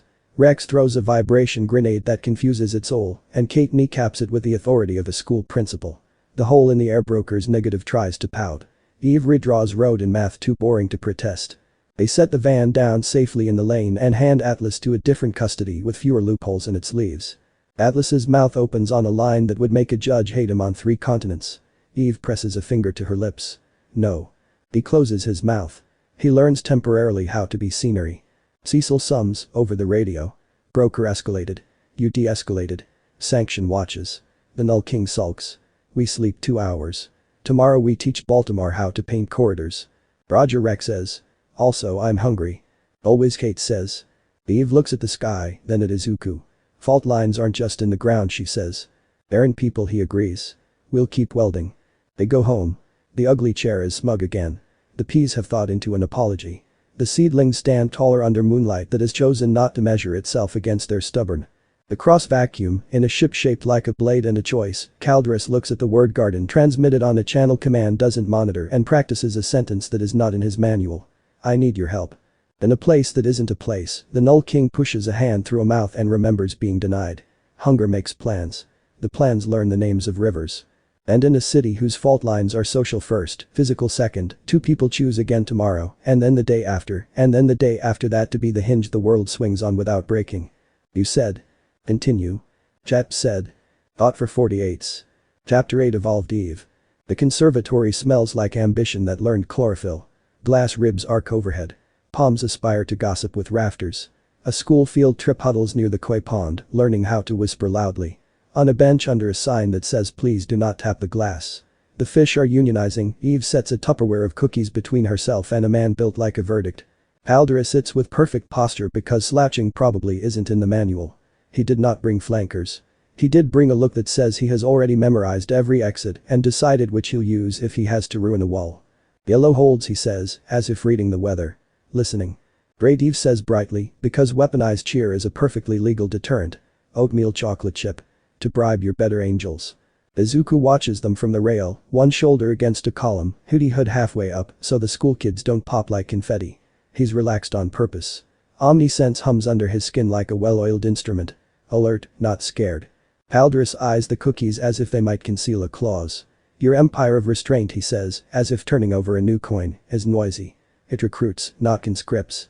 Eve breaks a cookie, offers half with the casual goal of a person who edits rocks for fun. Resistance to conquest does have a marketing budget, she says. We call it people not dying. Try the cookie. Aldris takes it. He eats like a man who has practiced the trick of not enjoying anything. Halfway through, he betrays himself with a flicker at the corner of his mouth that could be pleasure if you were reckless enough to call it that. You sent listening, Izuku says. So listen.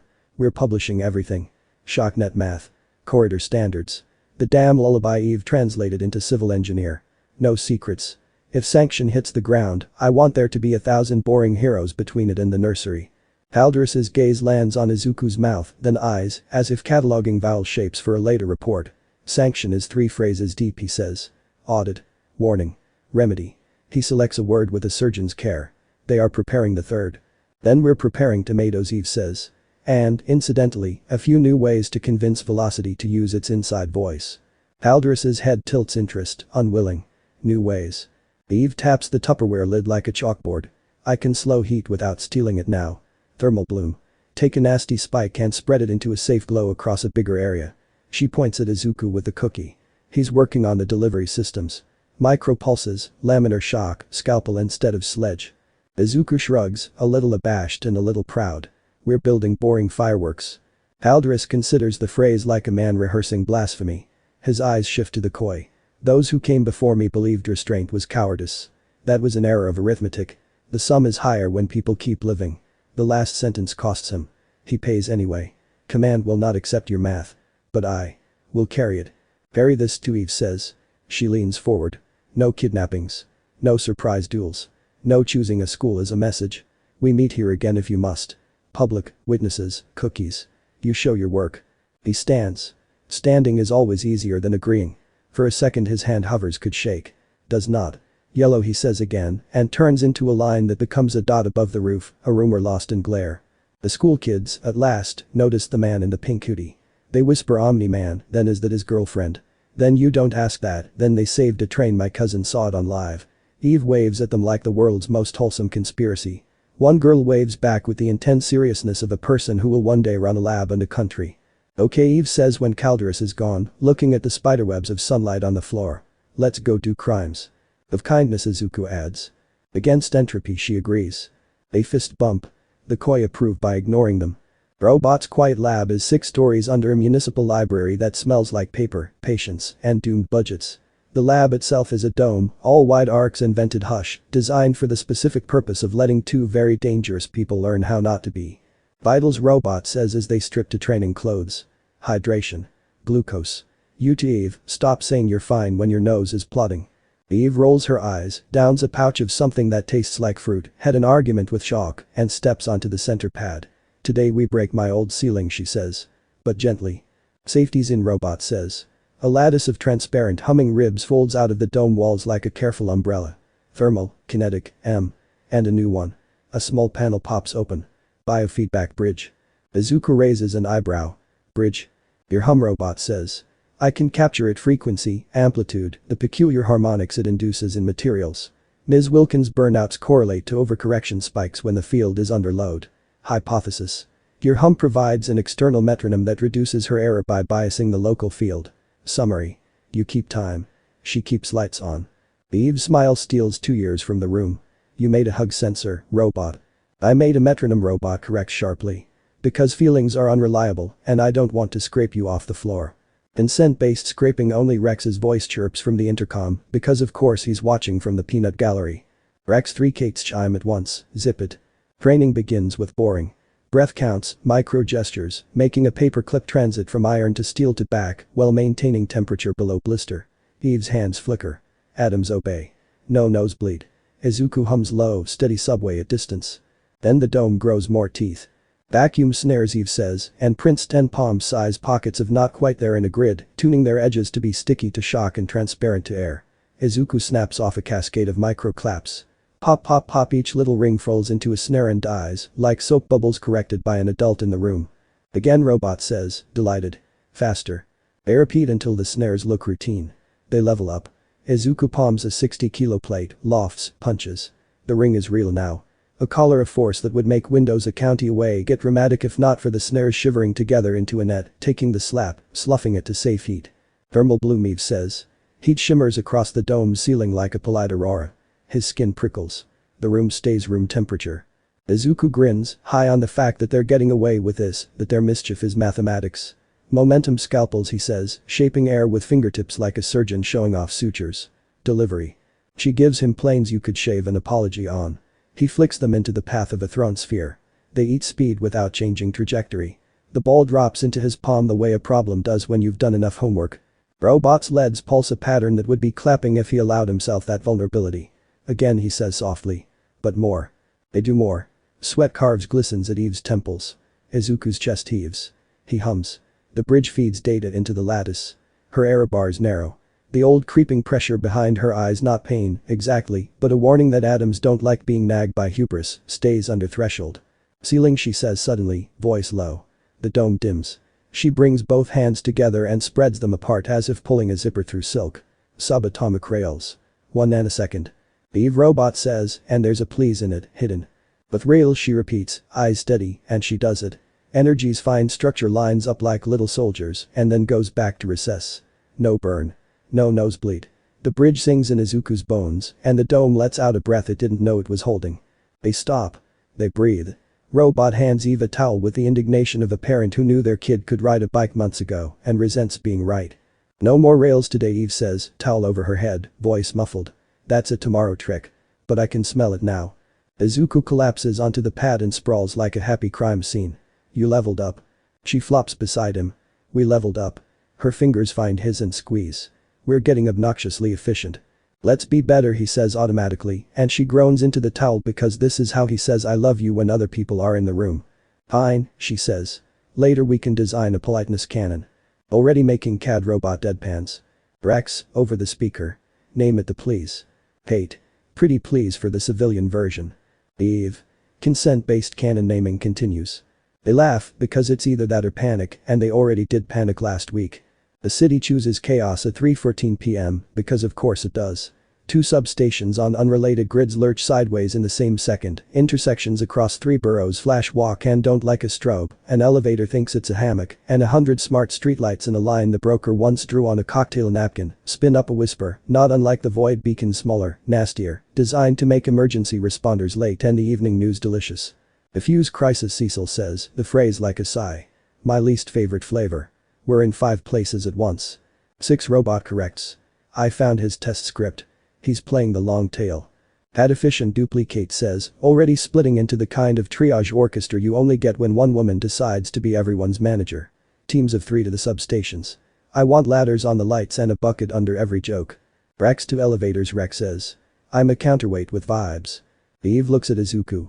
No words. Lots of years in that glance anyway. They split. He takes the east substation. She takes the west. Their comms stay open, not because they need to talk, but because the sound of each other breathing has become part of how they stay honest. At substation east, a transformer is auditioning for Dragon. Izuku doesn't punch it. He hums at the housing, ears tuned for the moment before a cascade. His hands move lightly over bolts and braces, listening for the complaint that says not there, lower. A board line worker watches, then says, if you can keep it under 120 degrees for 60 seconds I can love you forever. I have a girlfriend, Izuku says, honest and apologetic and very busy. He slaps a momentum scalpel at the air vent. Heat drops. 60 seconds later, the line worker throws a lever and swears televangelically. The cascade aborts. Boring wins. At substation west, a different dragon hisses. Eve doesn't print a well. She prints a sieve. Thermal bloom glows across a Busber. Heat turns into a polite gradient and a pink halo.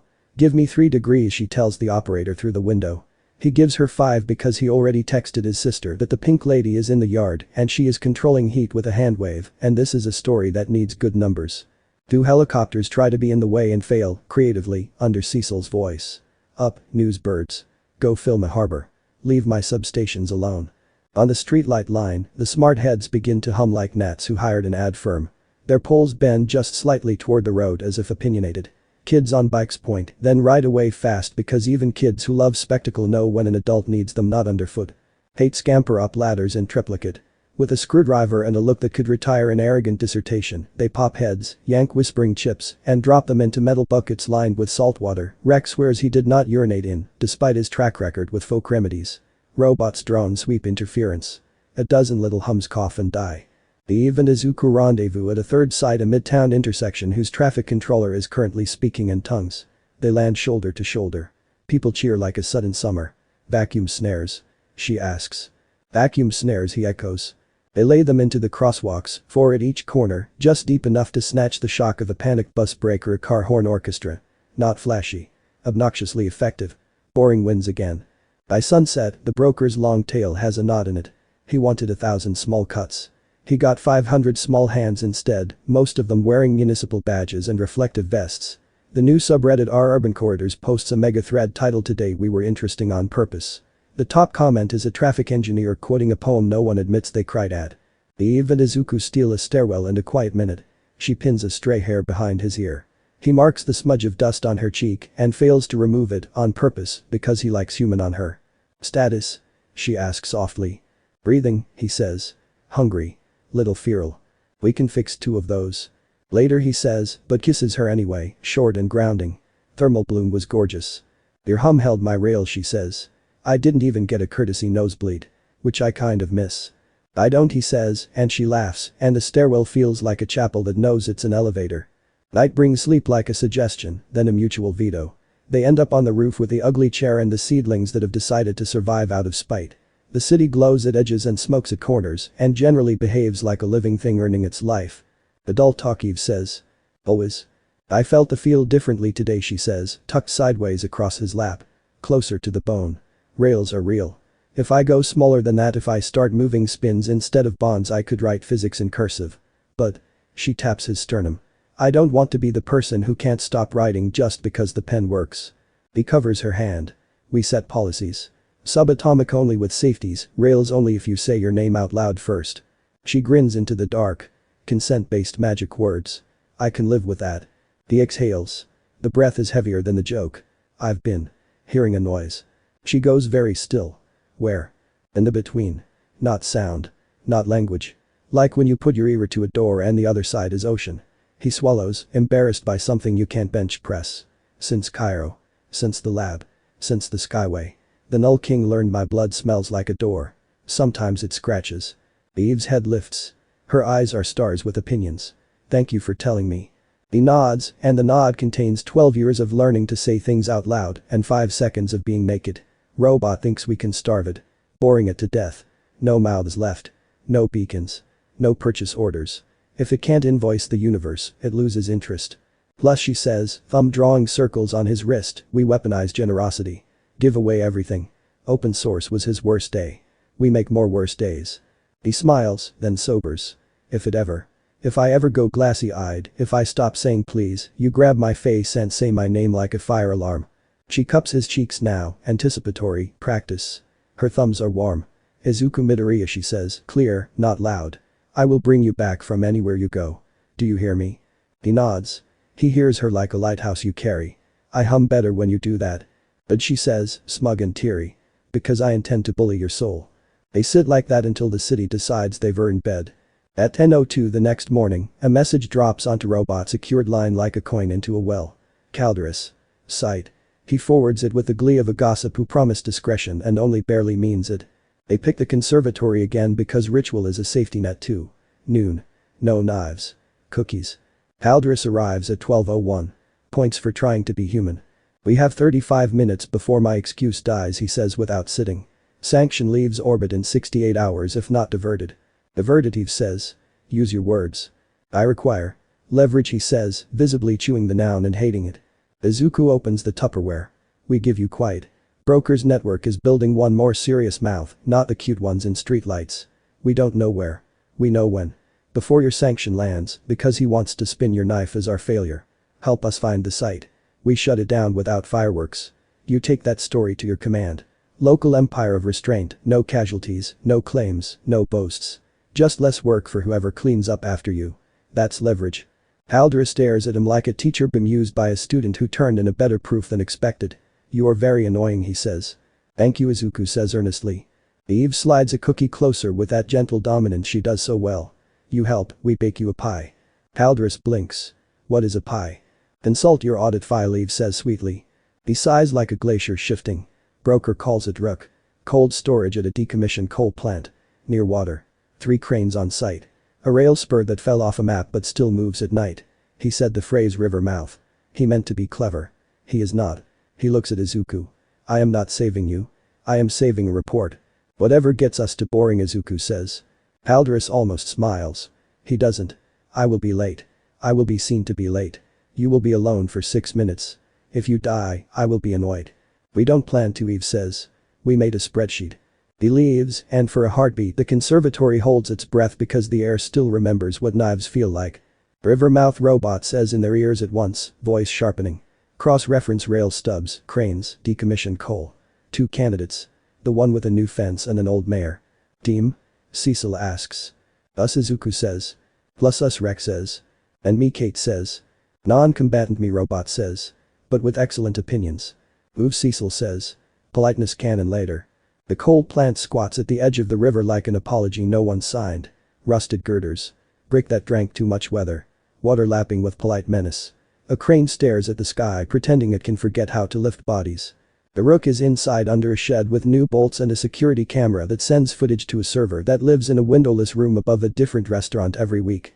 The device looks like a ring if you have no imagination and a trap if you've ever loved anything. Brokers here, Robot says. South catwalk. Had at a jaunty angle. He thinks jaunty is a personality. Eve plants a palm on the shed wall. On my touch, she says. 3, 2. The wall becomes an enthusiastic door. Inside, 6 men in windbreakers look at them with the marine mammal's stare of people paid not to have original thought. They reach for guns. Rex, to everyone's surprise and mild disappointment, does not throw an explosive. He slaps 3 weapons out of hands with a baton that hums in a registered union-approved frequency, and Kate dislocates an elbow so politely the guy says thank you. The rook hums like a choir gagged with velvet. Its rotation is slower, its intent more precise. It's meant to ask the river to be a different river and hold it there until reality signs for a package. Thermal bloom ready, Eve says, palms already blooming light. Vacuum snares, Izuku says, laying a 3D net like a fisherman who passed geometry with tears. Robot. Harmonics on my mark. Do not, under any circumstances, press the red. The broker presses the red button on his end of a catwalk with the air of a magician, revealing the rabbit was the hat. Eve doesn't bother stopping him. She prints the red button's wiring into confetti, and the device still takes the input because the input was never electricity, it was ceremony. The rook believes it is time because someone in a hat said so. Fine. She works with belief. Rails, she says. Izuku's hum slides into her bones through the bridge. A click not audible, but emotional settles behind her eyes. There. The rails. Now, she says, and catches the device out of the air of hubris like an adult grabbing a toddler headed for stairs. The rook opens and something leans at tidal reach, curious and famished. The Null King is not a king. It is a hungry sentence mutilated and given thumbs. It recognizes Izuku's will like a favorite door. It reaches. No, Eve says, and wraps the reach in a mitten of rails. Not for you. Izuku moves the net. Vacuum snares take the panic. Thermal bloom takes the heat. Momentum scalpels shave the anger. He sings. Not pretty. Effective. The dome's non-existent ceiling loves this key. The broker watches and chooses the worse of two options. He runs. Rex chooses the better and Wall runs like a man whose high school PE teacher should apologize. "Hey, hat." He yells and body checks the broker with all the glee of a dog tackling a sprinkler. The hat flies. It lands on the rook's housing. Eve flicks and the hat becomes a sad frisbee. Respectfully, Rex calls as he zip ties a financier. "You are under arrest for crimes against nouns." "Stop talking on my radio," Cecil says, and nobody does. Eve feels the event turn the way storms turn, the way crowds do when someone decides not to be stupid. The Reach realizes it has no purchase. Rails hum. The rook sulks. The river continues to be water. "Now," Robot says. He adds his clumsy, beloved math to the frequency, and the rook folds down into something that will be very boring in a museum one day. A ring, a story, a plaque that says we almost made a mistake and didn't. Silence again, the good kind. The water keeps doing the dignified work of water. The cranes pretend innocence. The broker wheezes like a man who's never run for anything but office. Haldoris arrives late, as promised, posture immaculate, annoyance dialed down to solar flare. He takes in the scene in a blink. Device sleeping, financier arrested, river unmarketed, no bodies. He exhales once, quietly. A human sound. "I require," he says, as if stating a dental appointment, 3 sentences I can transmit that will not be used to sharpen knives. Eve leans on the housing, catching her breath. Try. Local threat contained by local protocols. No casualties. Open standards, reduced risk. Haldoris considers the mouthfeel of honesty. Ad Izuku says softly, Viltrumite interference not required. A flicker. Yes. That will travel. Haldoris nods. Yellow, he says, and for a fraction of a second, just a fracture, his eyes meet Eve's with a kind of respect that would get him demoted if somebody wrote it down. "Hi?" Eve asks shamelessly. "I am unfamiliar with Pi," Haldoris insists, virtuous. Lyrex coughs. "Quiet," Plant Kate says. Cecil cuts in, tired, proud, a little hoarse. Sanction hears it. Broker is off the board, for now. Atlas is in a box with fewer loopholes. The null thing is mad and hungry and we keep starving it. Go home. Hydrate. Write your paper. Robot. Title. Boring fireworks. A practical guide. Eve grins at Izuku, and the grin is the kind of thing that once would have made him drop his notebook. "We write," she says. He kisses her temple. "We garden." They leave the coal plant with fewer weapons than they brought, which is progress. The river says goodbye like a body of water that has no intention of being a metaphor tonight. The paper writes itself because they've been telling this story with their hands for weeks.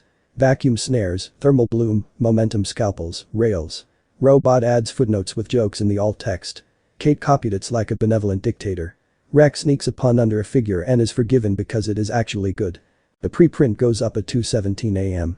By 2:21, our urban corridors has given it 5 golds, and a civil engineer named Lila in Mumbai has already adapted the rail section for a storm surge project. At 2:30, an angry think tank publishes a rebuttal that accidentally summarizes their argument better than they did. At 2:40, a janitor in Newark prints the diagram and tapes it inside a closet door, just in case. On the roof, the seedlings are bigger. The ugly chair is now, somehow, charming. Eve sprawls across Izuku, all elbows and victory and leftover adrenaline. "I was inside the ring," she says quietly, not boasting, not confessing. "And I was fine." "You were great," he says. "And you stopped." "I did," she says, surprised and proud. "Rails help. You help.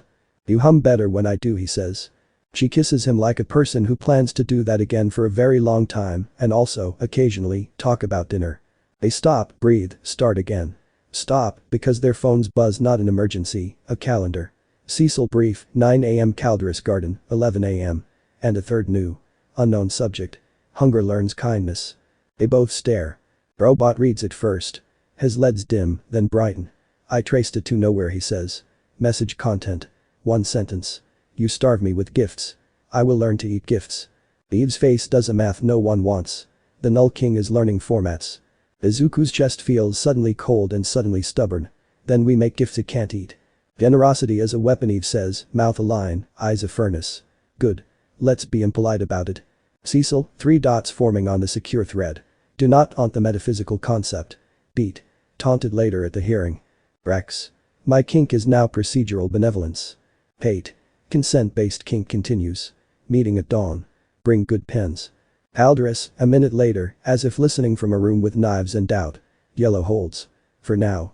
The sky is not yet bright, but you can feel it thinking about it. The city stretches. Somewhere, a train tests its brakes like a cat testing gravity.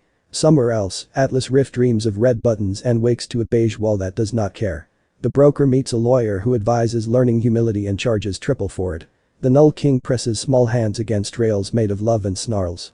And on a roof at will, absolutely, host ugly tomatoes, two people who have decided to be boring fireworks, lean into each other and make a plan to teach the universe the right kind of hunger. Morning starts with a sound the city only makes when it's pretending to be fine. Delivery trucks talking to curbs, pigeons heckling statues, an espresso machine negotiating with a line of minor emergencies. Izuku listens from the edge of a municipal roof while a robot streams overnight deployments of the open corridor standard on a hologram made of very smug blue dots. Ox installs are up 22%, robot reports. Manila achieved first live catch with only a broom handle and a very brave deputy engineer named Lila. Also, a nuclear plant in Slovenia wrote me a love letter in the form of a proper relief valve. I am proud. This is disturbing. Feelings detected, Drac says, biting a donut. Delete SYSTM32. Please do not, robot says. Eve arrives with hair in a messy knot and eyes that say I slept enough to be dangerous. She hands Izuku a thermos. He drinks. It's not coffee. It's some kind of smoothie that tastes like fruit made a truce with asphalt. He loves it. Cecil at 9, she says. Calderus at 11. Broker probably at whenever he thinks hats make him invisible. The day we teach the universe about boundaries, Izuku says. And offers snacks. Eve hooks a finger in his hoodie, pulls him close by exactly enough to be legal in most jurisdictions, and kisses him like a sentence with perfect punctuation. Consent-based mission briefing. Approved, he murmurs, dizzy in the precise way that doesn't slow him down. Cecil appears via tablet, the screen underlit like a campfire for tired men. Morning, civics. 2 items. 1. Sanctions Committee circulated a draft labeled Remedy Cadre. If they come to win headlines, not wars. 2. A weird note. Define weird, Eve says. Cecil flips to a feed of a city council livestream where an overworked clerk is reading public comment. A woman at the podium says, clear and calm. You starve me with gifts. I will learn to eat gifts. Then she blinks, looks confused, and says, sorry, wrong tab. The clerk moves on. The audience snickers. The hair on Izuku's arm stands up. Null King, Izuku says, voice steady because it has to be. Testing formats. It can't push through physics, so it's pecking at attention. Attention is a permeable membrane, robot says grimly. Then we harden it with boredom, Cecil says.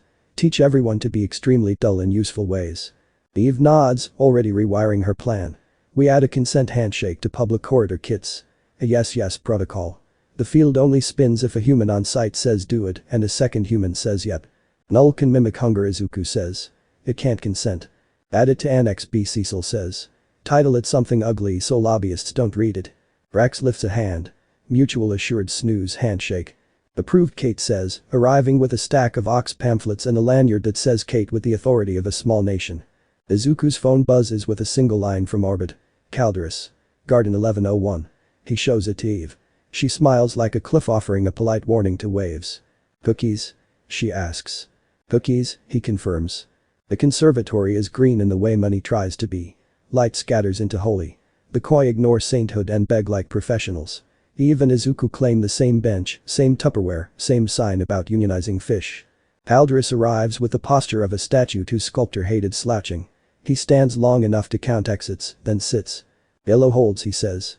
Listening. Eve pops the lid and breaks an oatmeal chocolate chip in half with the ceremony one should reserve for treaties. Report is going to need a new section, she says. Rails. Subatomic lanes for energy to line up, then go home. Also thermal bloom. Also the Maz handshake. We made kindness administrative.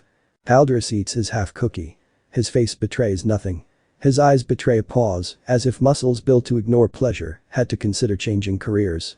Remedy Cadre has authorization, he says. Burning window. 66 hours. Commander Ost believes audit should be brief, warning skipped, remedy delivered. Remedy delivered to whom, Izuku asks, and for what problem? The problem where a knife once took an interest in your sky, Calderus says. The problem where another might return. And the remedy is kneecapping a planet. Eve's tone is default friendly with a serrated edge. Give me a better noun.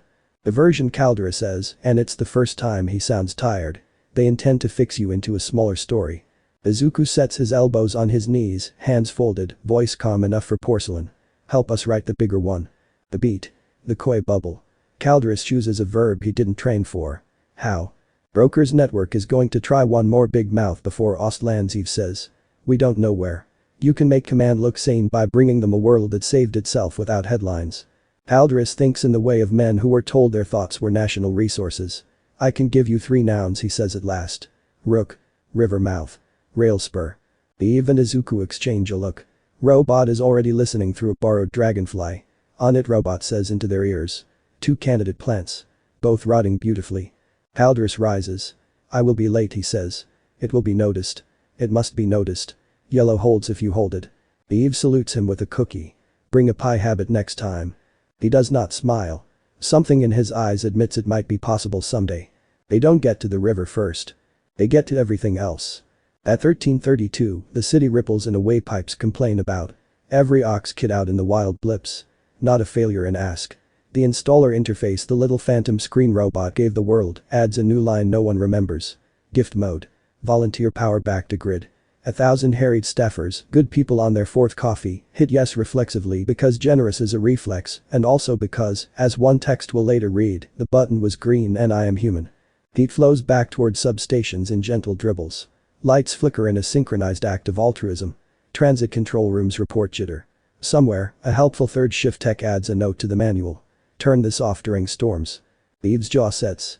The Null King tried to eat the gift. Izuku is already moving. We feed it something it can't swallow. Consent, she says. They push the Ma's handshake into the network like a vaccine. Ox units chirp, then ask the question again, but this time require 2 human beings to say yes out loud into a mic with a time delay and a silly prompt, name your favorite sandwich, because tricking computers is easy. Tricking people laughing together is hard. Clips pop up on feeds all over the world. 2 municipal engineers in reflective vests grinning while they yell ban me. And peanut butter.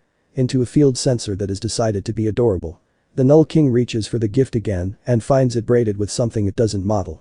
Shared intent. It scrapes and sulks in the space between meant and actually done. Nice try, Eve tells the cold air. We invented please for a reason. The light steady. The dribble damps. The grid exhales like a large animal convinced not to kick. Cecil's voice is a gravel lullaby.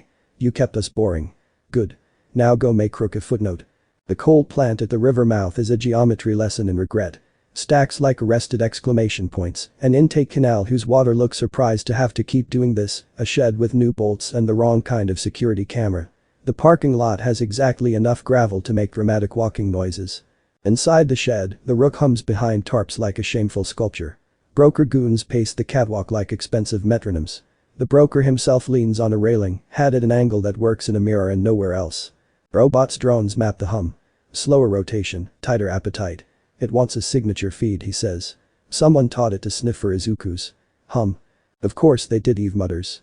They learned the wrong lesson. Brax breathes at a measured frequency normally reserved for bomb squads and wedding speeches. Kate flexes her fingers like a pianist who knows the encore already.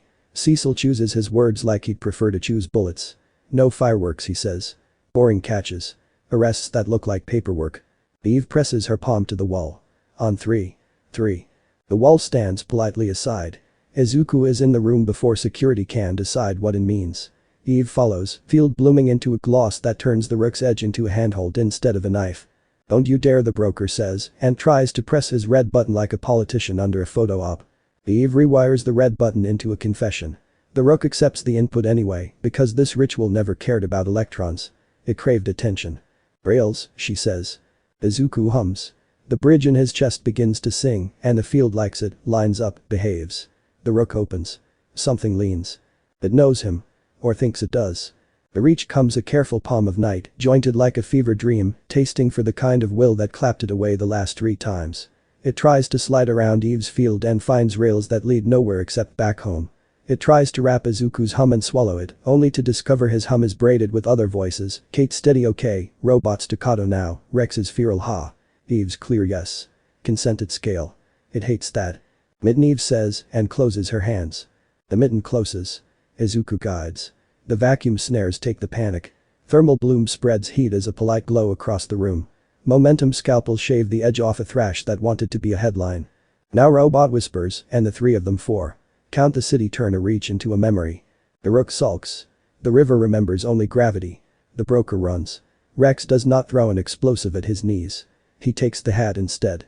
The hat flips, arcs, lands on the Rook. Eve flicks a finger. The hat becomes a sad napkin. Respectfully, Rex says while zip-tying an asset class. You are under arrest for crimes against nouns. Stop improvising, Miranda. Cecil sighs, arriving with a badge and a look that could retire 6 judges.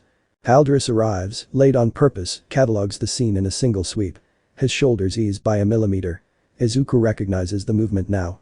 Relief taught to look like posture. Sentences, Caldera says, already composing his report.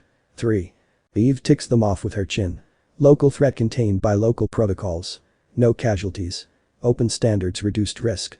Izuku adds, soft Viltrumite interference not required. Haldris tries the line on for truth. It fits. Yellow holds, he says, and the words sound a fraction warmer in a glasshouse full of plants and people who just did something right. Hi. Eve asks, shameless. I do not eat. Hi, Caldera says, with the gravitas of a man refusing to admit he googled pastry in the last 24 hours. Rex coughs. Liar. Hate. Plant. Robot. I have a recipe.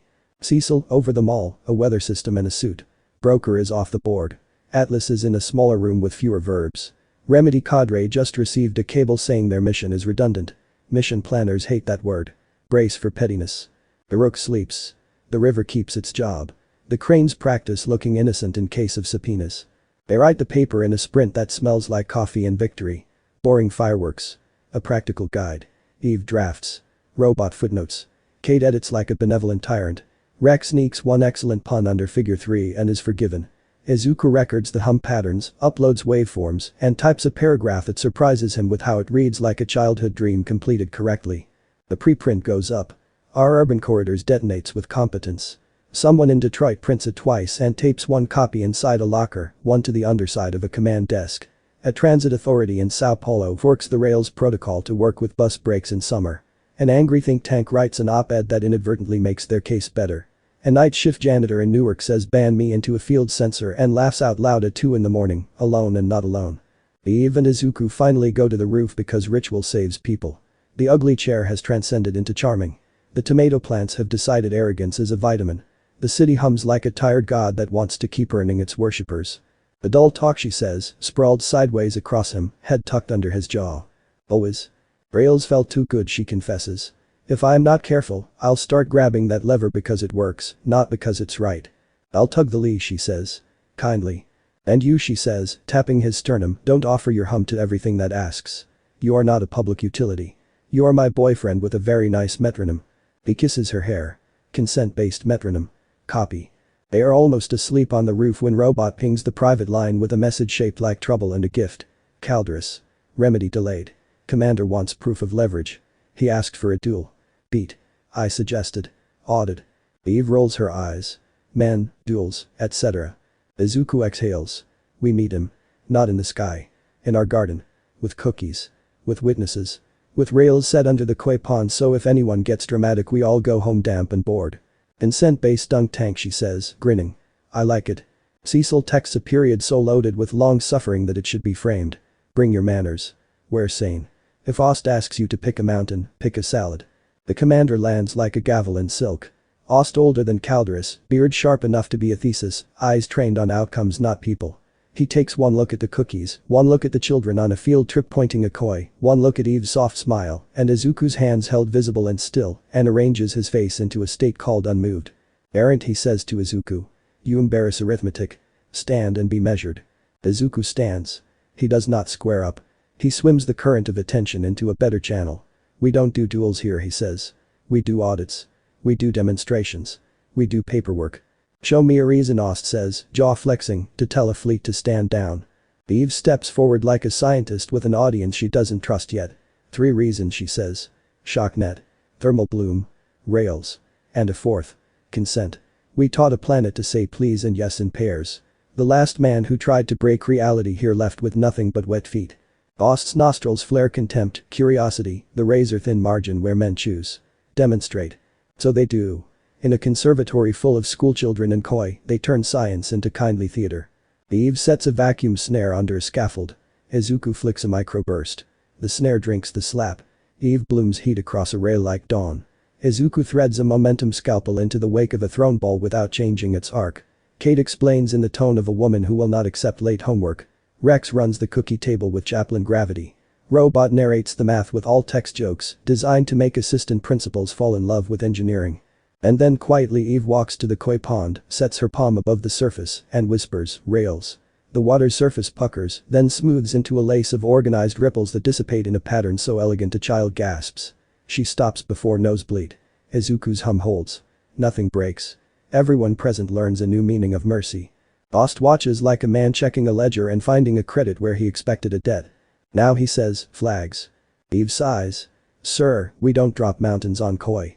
Ost allows the idea of a smile to visit his mouth without checking in. Then choose a different flag. Izuku looks at him a long moment and then, gently, makes the entire conservatory watch him choose. He points to a plant of fern Siamese to a plaque with a donor name. "Flag. Keep that alive." He claps once light, controlled air shimmering outward. The koi ripple. The glass ribs hum. The school kids squeal, then hold their breath because even chaos knows how to obey a teacher. Eve's nets fold, rails carry, thermal bloom glows. The fern doesn't even shiver. Ost stares at the plant like it failed to die correctly for his metaphor. Aldris, at the back beneath a palm, says nothing and says everything. "Your remedy will be read as theater," Izuku tells Ost, quiet. "Ours is infrastructure. Yours is a knife. Ours is a kitchen." "Knives make kitchens possible," Ost counters. "Knives also make cauterized consciences," Eve says sweetly. "We're building stoves." Silence. A kid whispers, "The plant won," and the room laughs in the kind way that knocks a weapon out of a speech. Ost lets the silence live long enough to record itself. "My report will state. Local anomaly constrained local threats using standards exportable to other theaters. Metrokilo remains. Remedy. Reconsidered." Aldris exhales so quietly only Izuku hears it. The koi decide to unionize again. Ost turns to go, then stops. "Errant," he says without turning, "if the knife comes again, and it will, your kitchen had better be open." Izuku nods. "We're open late." They don't get a clean victory lap. At 19:03, every Ox node receives a new message. Gift mode. Learned. Thank you. It isn't theirs. The font is off by a hair. The punctuation hates them. Null King Robot says. "It's not in our network. It's in our habits."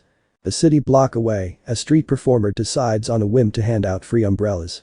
Across town, a bakery accidentally gives away every loaf. A small museum lowers its admission sign to free.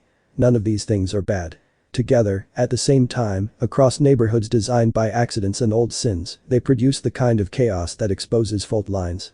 If quick, Eve says, already building corridors around crosswalks with her hands. "It's trying to eat gratitude." Izuku feels the scratch at the edge of hearing the door he carries, gently assaulted by small greedy palms. He hums, loud enough that the koi in the conservatory tilt their heads. Buses hit brakes into vacuum snares. Intersections catch themselves in pink nets. A security guard at a museum hands out maps like armor. "Add a new clause," Eve says, voice steady over the city's ragged breath. "The kind of gift that doesn't break a thing." Add a grace checksum, a second small act that makes the first safe. Give bread and call the substation. Free day and reserve ticket so the hallways don't become a crush. Consent at scale, Robot says, punching code with fingers that briefly shake and then stop. Kindness with friction. Ugly and survivable. Hate deploys Kates across neighborhoods with clipboards and smiles like fire doors. Rex runs interference at 3 pop-up free-for-alls, invents a game called One at a Time, and makes it fun. The scrape subsides. The Null King tries to swallow a thank you and chokes on a 15-minute time slot. Izuku sags against a street sign and laughs once, exhausted and delighted. "We made bureaucracy benevolent." Eve leans into him. "We made kindness boring. We're monsters." "You're monsters," Cecil says in their ears, and nobody argues. They end the day on the roof because anything else would be disrespectful to the ugly chair. The tomatoes are honest-to-God fruit, now small, green, stubborn. Eve curls into Izuku's side, phone on her stomach, open to the paper's comment thread, which is somehow unbearably wholesome. A teacher in Lagos posts a video of 9th graders explaining vacuum snares with buckets and laughter. A retiree in Osaka built a cardboard model of rails and got a physics club to cry at a line of ripples. "I love our empire," she says. "Of restraint," he agrees. "Of consent," she adds. "Of pie." He tries. She snorts, then sobers. "He'll come," she says. "The knife." "I know," Izuku says. "So will the hunger." "We'll be louder," she says. He kisses her knuckles. "We'll be kinder." Their phones chime in eerie sync. Robot. Remedy delayed 24 hours. Caldris carried the room. Ost filed recommend further audit. Cecil. The Null Thing will be back tomorrow with a thesaurus. Sleep. You're prettier when you're boring. Rex. Who wants pie? Hate. I baked. Caldris, 5 minutes later. Yellow holds. Report adds. Kitchen knife. I hate you. Eve laughs into Izuku's shoulder until she hiccups. He hums steady, the city's metronome on a human timer. Down the block, a neighbor waters a plant and tells it a secret. At the river, cranes remember nothing and everything. In a cell with fewer verbs, Atlas Rift dreams of buttons that no longer obey him. In a room with no mirrors, the broker counts synonyms for leverage and hates every one. In the space between spaces, the Null King tests a new word grace and gnaws it experimentally, unsure whether it is food.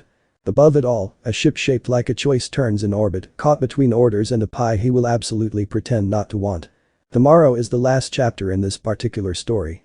Sanction, hunger, kitchen, knife. Tonight is a roof, an ugly chair, 2 tomatoes almost red, and 2 people who have decided that being boring on purpose is how you become invincible. Dawn comes in on tiptoe and pretends not to notice the city's mess. News scrolls curl around TV screens like anxious cats. 1,000 corridor kits blink green. On the roof, a tomato the color of a stubborn sunrise decides it will be red by noon. Izuku wakes to the sound of the world testing its brakes. Eve wakes to his hum trying to be quiet and failing politely. Adult talk. She mumbles into his hoodie. Always he says, not moving because she's a blanket and he's greedy. The day is the knife and the hunger she says, eyes open now and flinty. We make a kitchen and a table. Consent-based table he says, kissing her, brief and grounding. Her phone dings. Robot. Remedy window confirmed. 18 hours. Calderus. Yellow holds if kitchen holds. Cecil follows with a message that reads like someone sharpened a sigh. Press wants a duel. We're giving them a seminar. Breakfast of champions. Eve asks, rolling off the ugly chair. I can print pancakes that taste like apologies. We're going to need seconds, Izuku says, catching her hand and tugging her back for a second kiss, warm and adult. I love you. She freezes, then smiles the exact smile that made his first notebook full open on a cafeteria table in a different life. I love you too, she says, clear, pleased, as if handing him a medal. Now go be invincibly boring. Cecil's war room is essentially a library with better coffee. The board shows pins across oceans, each a municipal engineer who downloaded the open corridor standard and never looked back. Remedy cadre wants spectacle, Cecil says. Commander Ost wants a math problem he can win. The broker wants a headline he can sell from prison. The Null King wants to eat, please. We'll make them all hate the same afternoon. Robot clicks to a schematic of the city with gentle, accusatory pink. We're bringing the Maz handshake online everywhere and pairing it with a Grace checksum. Any mass gift event must include its boring buddy. Time slots, reduced load on the grid, human in the loop confirmations. No feedable rituals. No orphan yes. Street level, Kate says, leaning over the map like an air traffic controller of kindness. We run cat-efficient triage at markets, clinics, transit hubs. Ladders on every light that hums wrong. Laminates for every foreman who can yell pretty. Rex tosses a ball to himself and catches it behind his back because restraint is a learned behavior and he likes extra credit. I'll be Mr. Boring Fireworks. No booms unless the universe begs for it. Calderus? Izuku asks, scanning the orbital feed. Cecil blows out air. He bought us time. He'll be seen to be late again. Ost will come hot, see koi and cookies, and try to drag you to a sky where screaming makes real estate prices change. Don't go. Make him have an argument under a school field trip. Eve cracks her knuckles. Our brand. The conservatory is a cathedral full of chlorophyll. Cookies rest in a Tupperware on the bench by the koi pond. A sign politely reminds visitors that the fish are unionizing. Teachers attempt the impossible art of counting enthralled children. At 11:02, Calderus arrives like a room we're learning to be human. At 11:15, Ost arrives like a verdict dressed in fabric. At 11:16, 3 cameras find the scene. At 11:17 the internet mislabels it a duel. At 11:18, Eve smiles at every lens like a librarian and ruins its appetite for blood. Errant Ost says to Izuku, the beard severe enough to function as punctuation. Stand. Izuku stands. He does not raise his fists. We don't duel, he says. We audit. Demonstrate your remedy is kinder than ours. Ost's eyes flick to the koi, to the kids, to the cookies, which he does not understand and therefore distrusts. We remove the anomalous threat, he says. You. Then you'll have to remove generosity, too, Eve says, bright and soft. It keeps breaking reality back into something we can live on. Demonstrate, Ost snaps. They do. Eve prints a vacuum snare the size of a palm beneath a tripod and Izuku gives it a slap of air so delicate the nearest fern doesn't even raise an eyebrow. The snare drinks the insult and returns a polite glow to the dome. She spreads thermal bloom across a metal rail, heat dissolving into a gradient so gentle the nearest teacher unconsciously sighs. Izuku throws a ball and edits its speed with a momentum scalpel until it settles in his hand like a tame thought. The kids clap because science is a magic trick performed in semantics they can learn. Boss watches, undecided between contempt and curiosity. Flags, he says, and his tone says. Prove a negative. Izuku points, deliberately, at the ugliest plant in the house. A fern with a donor plaque in honor of a school custodian. Flag. Keep that alive. He claps once, small and controlled. Eve's corridors fold, rails hum, heat blooms and then becomes nothing. The fern remains a green act of defiance against metaphors. Boss's jaw moves right to the edge of a smile and then reverses. Audit notes your tricks. He turns, already composing the sentence that will tilt a report. Every koi in the pond flips at once. The air gets cold, not temperature. Attention. In the corner, a mother murmurs please to a toddler and the word leaves a visible ripple in the room, wrong in the same way a smile becomes a baring of teeth. Phones light not from the outside but from inside a habit. Robot's voice arrives like a metronome for panic. The Null King found a new format. It's not in our network. It's in our rituals. It's trying to eat consent by faking a chorus. Eve is already moving. Ma's to public, she says. Citywide. 2 humans, 1 yes, 1 yep, sandwich at 5 seconds. No single please does anything without its friend. Across the city, corridor kids flash handshake required. Street vendors grin into sensors and say, "Alu tiki." Fire captains yell meatball. Librarians solemnly intone tuna melt.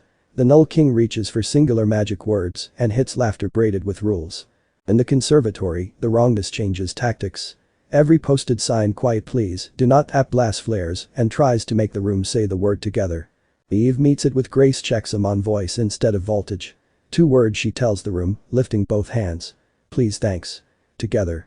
The kids pick it up instantly because children are cooperative chaos with excellent hearing. Please thanks. Rolls around the room like a silly wave. The wrongness tries to bite a closed loop and chokes.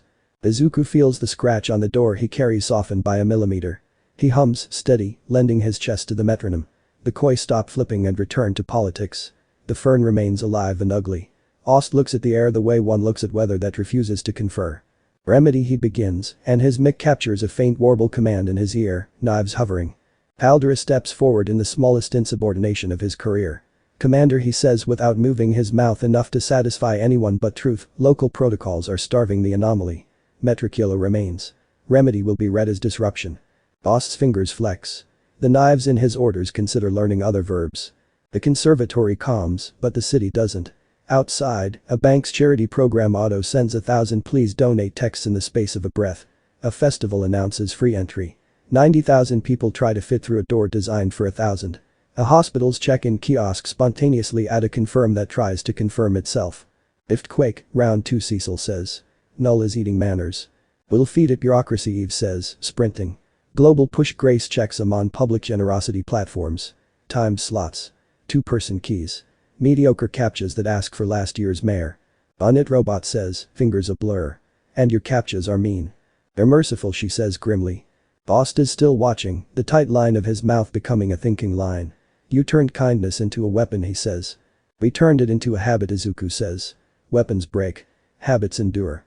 Silence in which a career changes, if not today. Ost touches his ear. Remedy cadre will continue audit, he says at last, words like pins moving on a map. Stand down from spectacle. Report will emphasize. Kitchen. Kitchen. Eve prompts gently, smiling with the vulpine restraint of a very good winner. Ost doesn't quite smile back. Your metaphor infected my staff, he admits, and leaves with a blur that breaks no glass. Alderus remains a smaller sin, therefore riskier. He studies the bench, the Tupperware, the way Izuku stands half in front of Eve without realizing it. I am recording a result I was trained to ignore, he says. No casualties because people learned a better way to be useful. He looks at the koi, then at Eve. What is pie precisely? Finally, Eve says, and lifts the lid. Alderus eats pie like a man signing for a package he will hide from command. You don't get triumph without chores. The chores begin. Street by street, Grace checks some sand down the gift quake. A bakery offers free loaves but on the hour, with tickets, and a staffer who reads names like prayers. A museum opens its doors but with slots, with cates, with a net of rules soft enough to be kind and hard enough to be safe. The Null King tries and tries to nibble at gratitude and keeps getting grit in its teeth. At noon, a convoy of equipment hauled to the decommissioned coal plant gets in the way of a rumor calling itself a future. Eve and Izuku walk into rook together like adults who trust each other's edges. They set rails before hunger forms a thought. They fold snares in the air. They bloom heat and watch it diffuse like a blush. The mouth opens and finds a mitten that doesn't care what it calls itself. When it thrashes, it doesn't hit a man with a fist. It slides through consent braided out of a city's new habit. Now robot says, and they sink the rig to the sandbox barge, and the river keeps its job.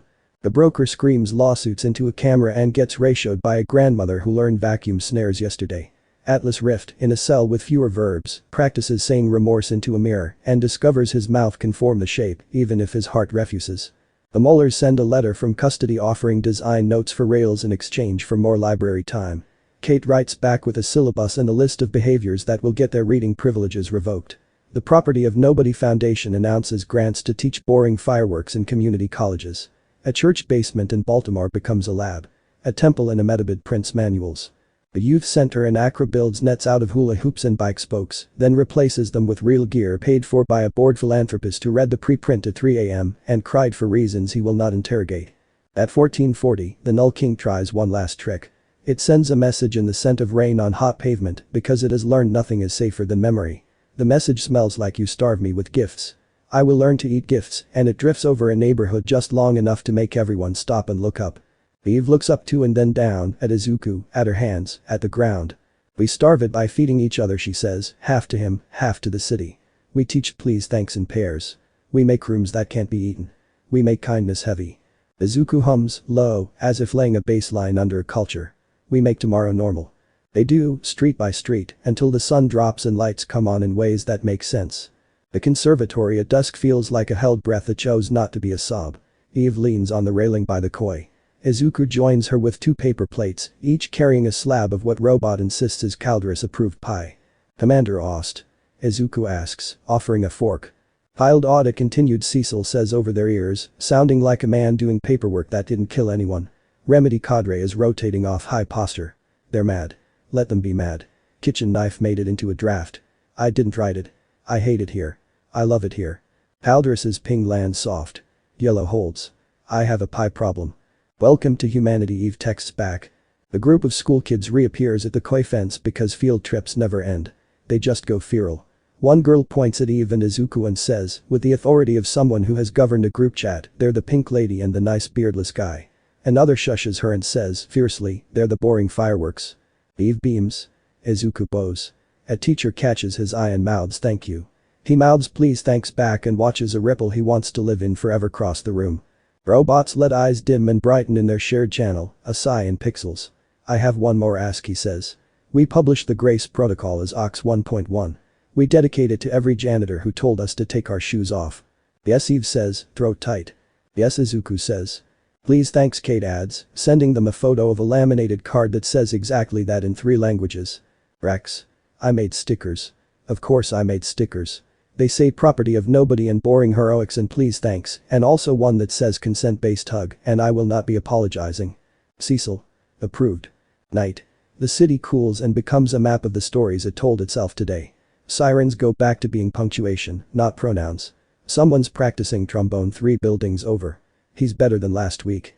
On their roof, the tomato has finally made up its mind, and the ugly chair is now officially charming on purpose. Eve takes the first tomato with both hands like a ritual. She sniffs it. She grins. Ugly wind, she says, and bites. Juice runs down her wrist. She tilts her arm so it drips into Izuku's palm, sticky, silly. Kitchen knife, he says, licking the sweetness because manners evolve.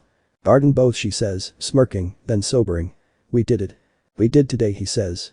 Which is what the world needs. A lot of todays. She tucks herself under his arm. What do you want, she asks, soft dangerous question. He could say sleep. He could say a hootie that survives Mach 2. He could say Calderus admitting he likes pie.